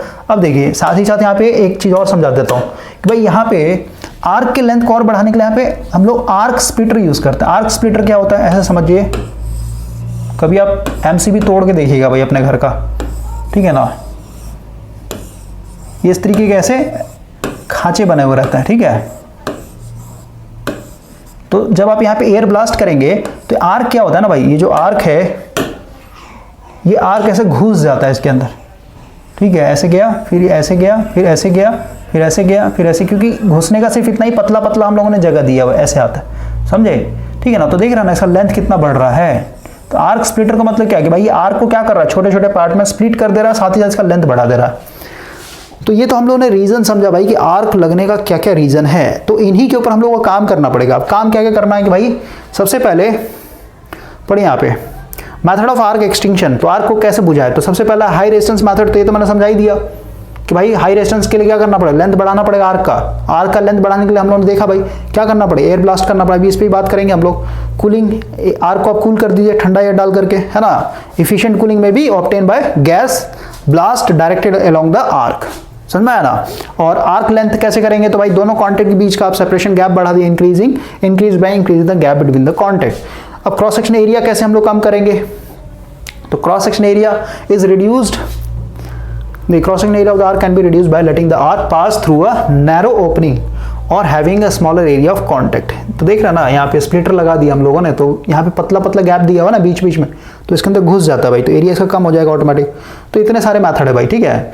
आर्क का लेंथ बढ़ा के, आर्क को ठंडा करके, क्रॉस सेक्शन एरिया कम करके और स्प्लिटिंग द आर्क करके, ठीक है, लिखा ना स्प्लिटिंग। अभी the resistance of the arc can be increase by splitting the arc into number of smaller arc in series, क्योंकि सारे सारे सीरीज में है ना भाई, समझे, पूरा पूरा ऐसा सीरीज में जा रहा है ना। द आर्क में be split by introducing some conducting plates between the contact, ठीक है। कंडक्टिंग प्लेट क्यों, क्योंकि भाई इसे हम लोग बात करेंगे, ठीक है ना, समझ गए होंगे भाई, ये तो काफी कॉमन सेंस वाली बात है। आगे बढ़ते हैं। दूसरा होता है लो रेजिस्टेंस मेथड, एफएसी को हम लोग कहते हैं current zero method. Current zero method क्या होगा भाई, हम लोग सिर्फ और सिर्फ एसी में यूज करेंगे। और एसी में क्यों, क्योंकि एसी में क्या होता है हर एक साइकिल के बाद यहाँ पे करंट वगैरह जीरो हो रहा है, ठीक है ना। तो हम लोग यहाँ पे इस तरीके से भाई एयर ब्लास्ट करेंगे, यानी हम लोग को अगर यहाँ पे आर्क को बुझाना है ना, आर्क हम लोग तभी बुझाएंगे जब मेरा करंट क्या हो, नेचुरली जीरो हो रहा, उसी इंस्टेंट में हम लोग क्या करेंगे, इसमें एयर ब्लास्ट करते हैं। तो इसमें हम लोग बात करेंगे भाई नेक्स्ट सेशन में। ये इंट्रोडक्शन वीडियो था। तो अभी तक आपको समझ में आ गया भाई कि सर्किट ब्रेकर में मेन जो हम लोग को चैलेंजिंग देखने को मिल रहा है वो क्या है, वो है आपका आर्क को बुझाना। इसको कर ही लेते हैं, उसको हम लोग कर लेंगे डिटेल में, थ्योरी पढ़ लेते हैं। अभी देख क्या बोलता है। This method is employed for arc extension in AC circuit. अभी जस्ट बताया कि एसी में ही क्या होता है, हर एक इंस्टेंट के बाद करंट जीरो होता है। In this method arc resistance kept low until the current is zero.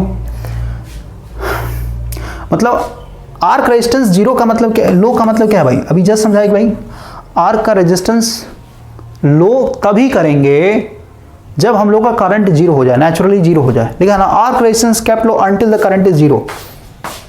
देखिए, और यहीं पे हम लोग का फिर एक टर्म निकल के आएगा रीस्ट्राइक करना, रीस्ट्राइकिंग वोल्टेज हम लोग बोलते हैं भाई। देखिए समझिए, मान लेते हैं भाई ये हम लोग का फिक्स कांटेक्ट है, ये मेरा मूविंग कांटेक्ट है और यहाँ पे हम लोग का आर्क लगा हुआ है। तो भाई हम लोग को क्योंकि यहाँ पे आर्क का रेजिस्टेंस बढ़ाना है, अभी जस्ट समझाया, आर्क का रेजिस्टेंस क्या है, लेंथ पे डिपेंड कर रहा है, क्रॉस सेक्शन एरिया पे डिपेंड कर रहा है और कंडक्टिविटी पे डिपेंड कर रहा है। तो इसने क्या बोला कि भाई आर्क के रेजिस्टेंस को हम लोग केप्ट लो रखेंगे, यानी लो बना के रखेंगे। लेकिन भाई मेरे को आर्क बुझाना है तो मेरे को रेजिस्टेंस क्या करना पड़ेगा, आर्क का हाई रखना पड़ेगा, क्योंकि रेजिस्टेंस हाई रखेंगे आर्क का तभी तो एक तरीके से जो करंट फ्लो हो रहा है वो कम होगा, रिड्यूस होगा, और करंट रिड्यूस होगा तभी तो आपका आई स्क्वायर आर लॉस कम होगा, और ये कम होगा तभी तो टेम्परेचर मेरा डाउन होगा, और टेम्परेचर डाउन होगा तभी तो एक तरीके से इलेक्ट्रॉन फिर से क्या होंगे, आयोन्स में जाके मिलेंगे, और फिर वो आयोन्स जो है एक न्यूट्रल एटम बन जाएगा या फिर डी आयोनाइजेशन होगा। तो इसने क्या बोला कि भाई जब तक मेरा करंट जीरो नहीं होता है तब तक आप क्या कीजिए, करंट जीरो मतलब क्या, इंस्टेंटेनियस वाले की बात हो रही है यहाँ पे, ठीक है। इसने क्या बोला कि भाई हम लोग का आर्क का रेजिस्टेंस तब तक लो रहेगा, यानी कोई छेड़छाड़ नहीं करेंगे जब तक कि करंट मेरा जीरो ना हो जाए, यानी हर एक इंस्टेंट पे जब जीरो हो रहा है। और यहाँ पे हम लोग एक तरीके से यूज करेंगे डिटेक्टर, ठीक है ना भाई, कि करंट मेरा कब जीरो है, करंट जीरो डिटेक्टर बोलते हैं इसको, क्योंकि भाई ये तो बहुत तेजी से चेंज हो रहा है ना, समझे? जैसे अगर मैं समझाऊं कि भाई फ्रीक्वेंसी क्या है, 50 हर्ट्ज है, फ्रीक्वेंसी मेरा 50 हर्ट्ज है, तो एक साइकिल को बनने में जो टाइम लगता है टाइम पीरियड बोलते हैं। तो टाइम पीरियड क्या होता है बताइए, 1/f, और 1/a यानी 1/50, 1/50 का मतलब क्या आ जाएगा आपका 20 मिली सेकेंड। भाई मिली सेकेंड मतलब समझते हैं कि भाई 20 गुना यानी 20 सेकेंड को आप क्या कर दीजिए, 1000 से भागा दे दीजिए, देखिए आपका ये आएगा 1/50 आ गया ना, समझे? तो 1/50 सेकेंड को हम लोग 20 मिली सेकेंड बोलते हैं। तो आप देख रहे हैं भाई कि एक साइकिल बनने में यहाँ पे 20 मिली सेकेंड, एक सेकंड मतलब पलक झपकाए 1 सेकंड हो गया, तो सोचे 20 मिली सेकंड, भाई कितना छोटा टाइम होगा ये, फील करके देखिए आप। और वो भी 20 मिली सेकंड, तो ये टाइम पीरियड है इसका, और एक टाइम पीरियड में 2 बार ये जीरो हो रहा है, समझे ना? तो आप मैनुअली एक तरीके से नहीं डिटेक्ट कर सकते हैं भाई, आपको यहाँ पे एक ऑटोमेटिक करंट डिटेक्टर लगाना पड़ेगा। तो वही है कि भाई हम लोग आर्क के रेजिस्टेंस में कोई भी छेड़छाड़ नहीं करेंगे, जितना रेजिस्टेंस है उतना बना रहेगा। कब तक? जब तक कि करंट मेरा जीरो ना हो। जैसे ही मेरा करंट जीरो होगा, जैसे ही करंट जीरो होगा, उस इंस्टेंट पे हम लोग क्या करेंगे, यहाँ पे एयर ब्लास्ट का झोंका डालेंगे, यानी हवा एक तरीके से प्रेशराइज के थ्रू मारेंगे यहाँ पे। उसके कारण क्या हो जाएगा भाई, मेरा जो आर्क बना हुआ था ऐसे स्प्लिट हो जाएगा, यानी आर्क का लेंथ बढ़ गया, क्रॉस सेक्शन एरिया घट गया, ठीक है। और जो आयोनाइज्ड पार्टिकल थे वो भी एक तरीके से स्वाइप हो गए, है ना। तो आप देखिए भाई कि हम लोग को आर्क के रेजिस्टेंस को तभी बढ़ाना है, और आर्क के रेजिस्टेंस को बढ़ाना इनडायरेक्टली मतलब क्या है कि भाई हम लोग एयर ब्लास्ट तभी करेंगे जब करंट मेरा जीरो हो रहा है, ठीक है। आगे बढ़ते हैं। When the arc extinguishes naturally and is prevented from restriking, अब देखिए जैसे हम लोग का ये करंट जीरो हुआ है, जिस इंस्टेंट पे करंट जीरो उस इंस्टेंट पे हम लोगों ने यहाँ पे एयर ब्लास्ट किया। अब मान लेते हैं जैसे ही हम लोगों ने एयर ब्लास्ट किया तो रेजिस्टेंस मेरा बढ़ जाएगा, सीधी सी बात है। और रेजिस्टेंस बढ़ गया इसका मतलब क्या भाई, जो मेरा करंट फ्लो रहा था उसको ऑब्स्टिकल देखने को मिलेंगे, करंट इजीली फ्लो नहीं हो पाया क्योंकि करंट डाउन हो गया, है ना।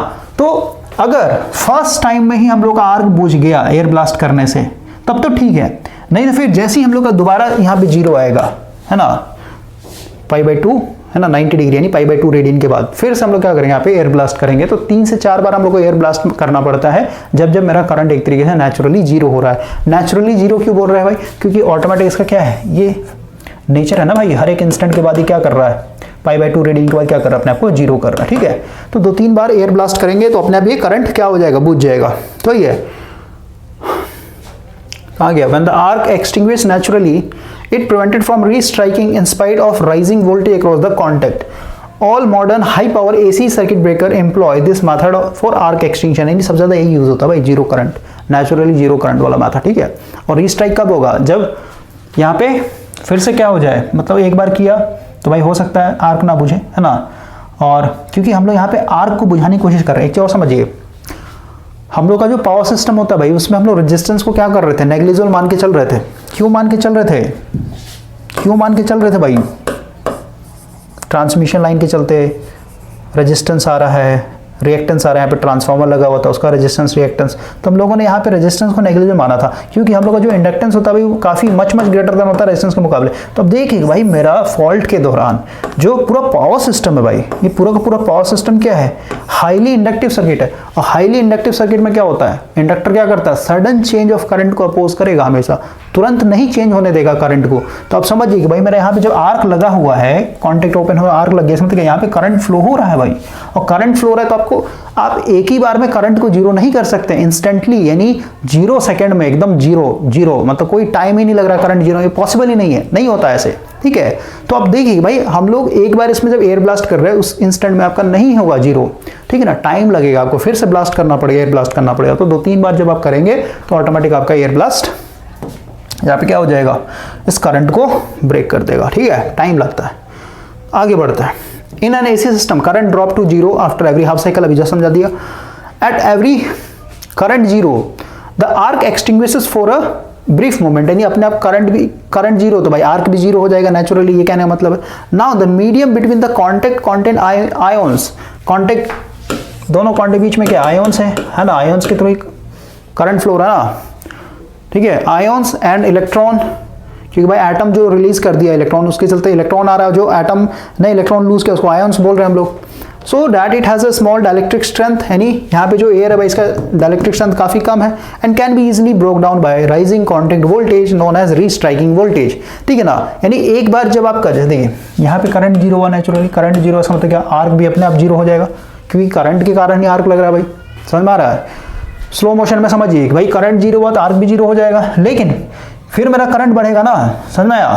तो क्योंकि यहाँ पे भाई फिर से करंट आ रहा है तो सीधा फिर से मेरा आर्क लग जाएगा, और आर्क लगेगा, और क्योंकि भाई ये बहुत तेजी से स्विचिंग हो रहा है ना, जैसे आप एक इनकैंडेसेंट लैंप को जलाइए भाई 50 हर्ट्ज फ्रीक्वेंसी पे, आपको नहीं समझ में आएगा कि भाई ये, आपको लगेगा कांस्टेंट ही जल रहा है, लेकिन अगर आप फ्रीक्वेंसी लो करते हैं तो आपको क्या लगेगा, एक बार जल रहा है एक बार बुझ रहा है, एक बार जल रहा है एक बार बुझ रहा है। क्यों? क्योंकि मेरा साइकिल ऐसे जा रहा है, करंट मेरा जीरो हो रहा है ना यहाँ पे, तो जब जीरो हो रहा है तो बल्ब भी क्या होता है, बुझ जाता है। तो लो फ्रीक्वेंसी में भाई हम लोग को ये समझ में आ रहा है कि भाई बल्ब मेरा बुझता है, जलता है, बुझता है, जलता है, लेकिन 50 हर्ट्ज में क्या है, क्योंकि 50 हर्ट्ज में आप देख रहे हैं भाई एक टाइम पीरियड यानी एक साइकिल कंप्लीट करने में जो समय लग रहा है ये कितना है, 20 मिली सेकेंड। तो इतने कम समय भाई जो करंट ऑन ऑफ हो रहा है ना, जीरो हो रहा है फिर जीरो हो रहा है ना, वो हम लोग को नहीं दिखता भाई, हम लोग का आई जो है कैप्चर नहीं करता।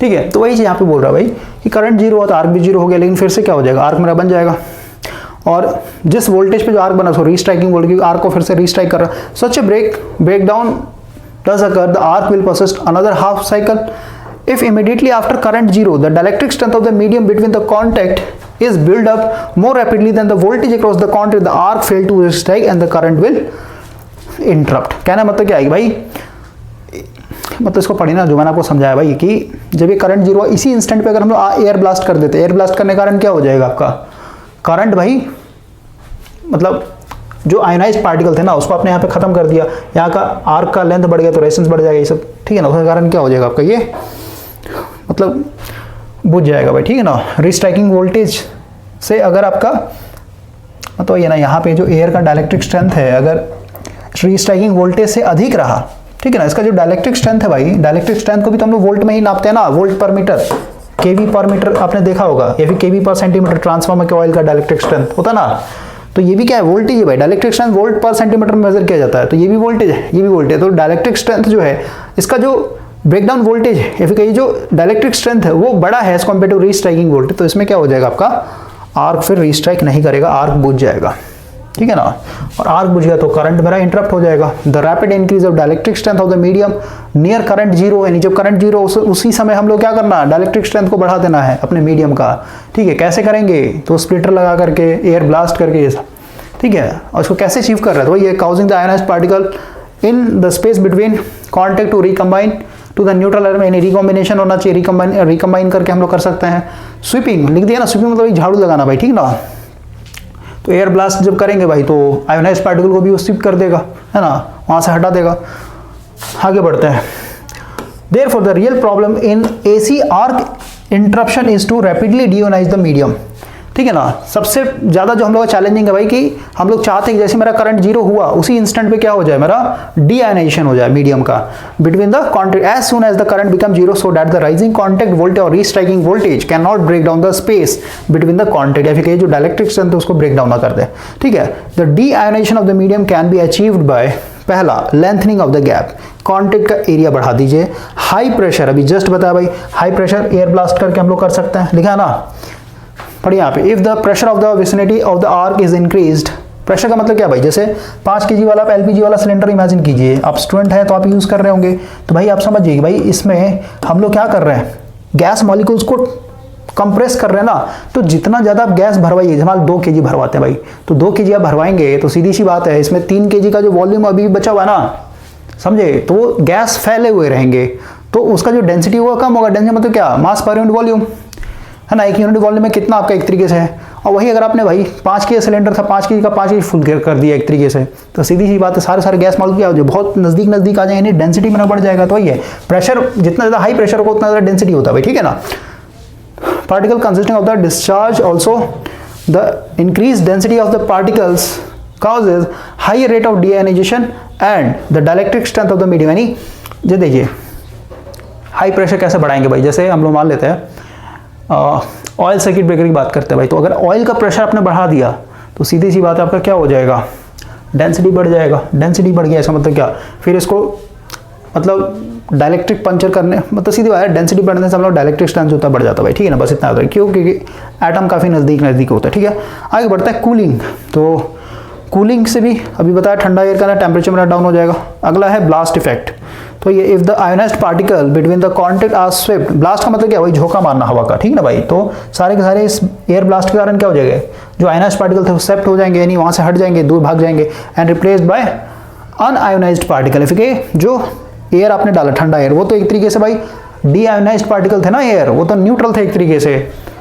The dielectric strength of the medium can be increased, इसके चलते हम लोग डाइलेक्ट्रिक स्ट्रेंथ बढ़ जाएगा। This may achieve by the gas blast directed along the discharge or forcing oil into the contact space.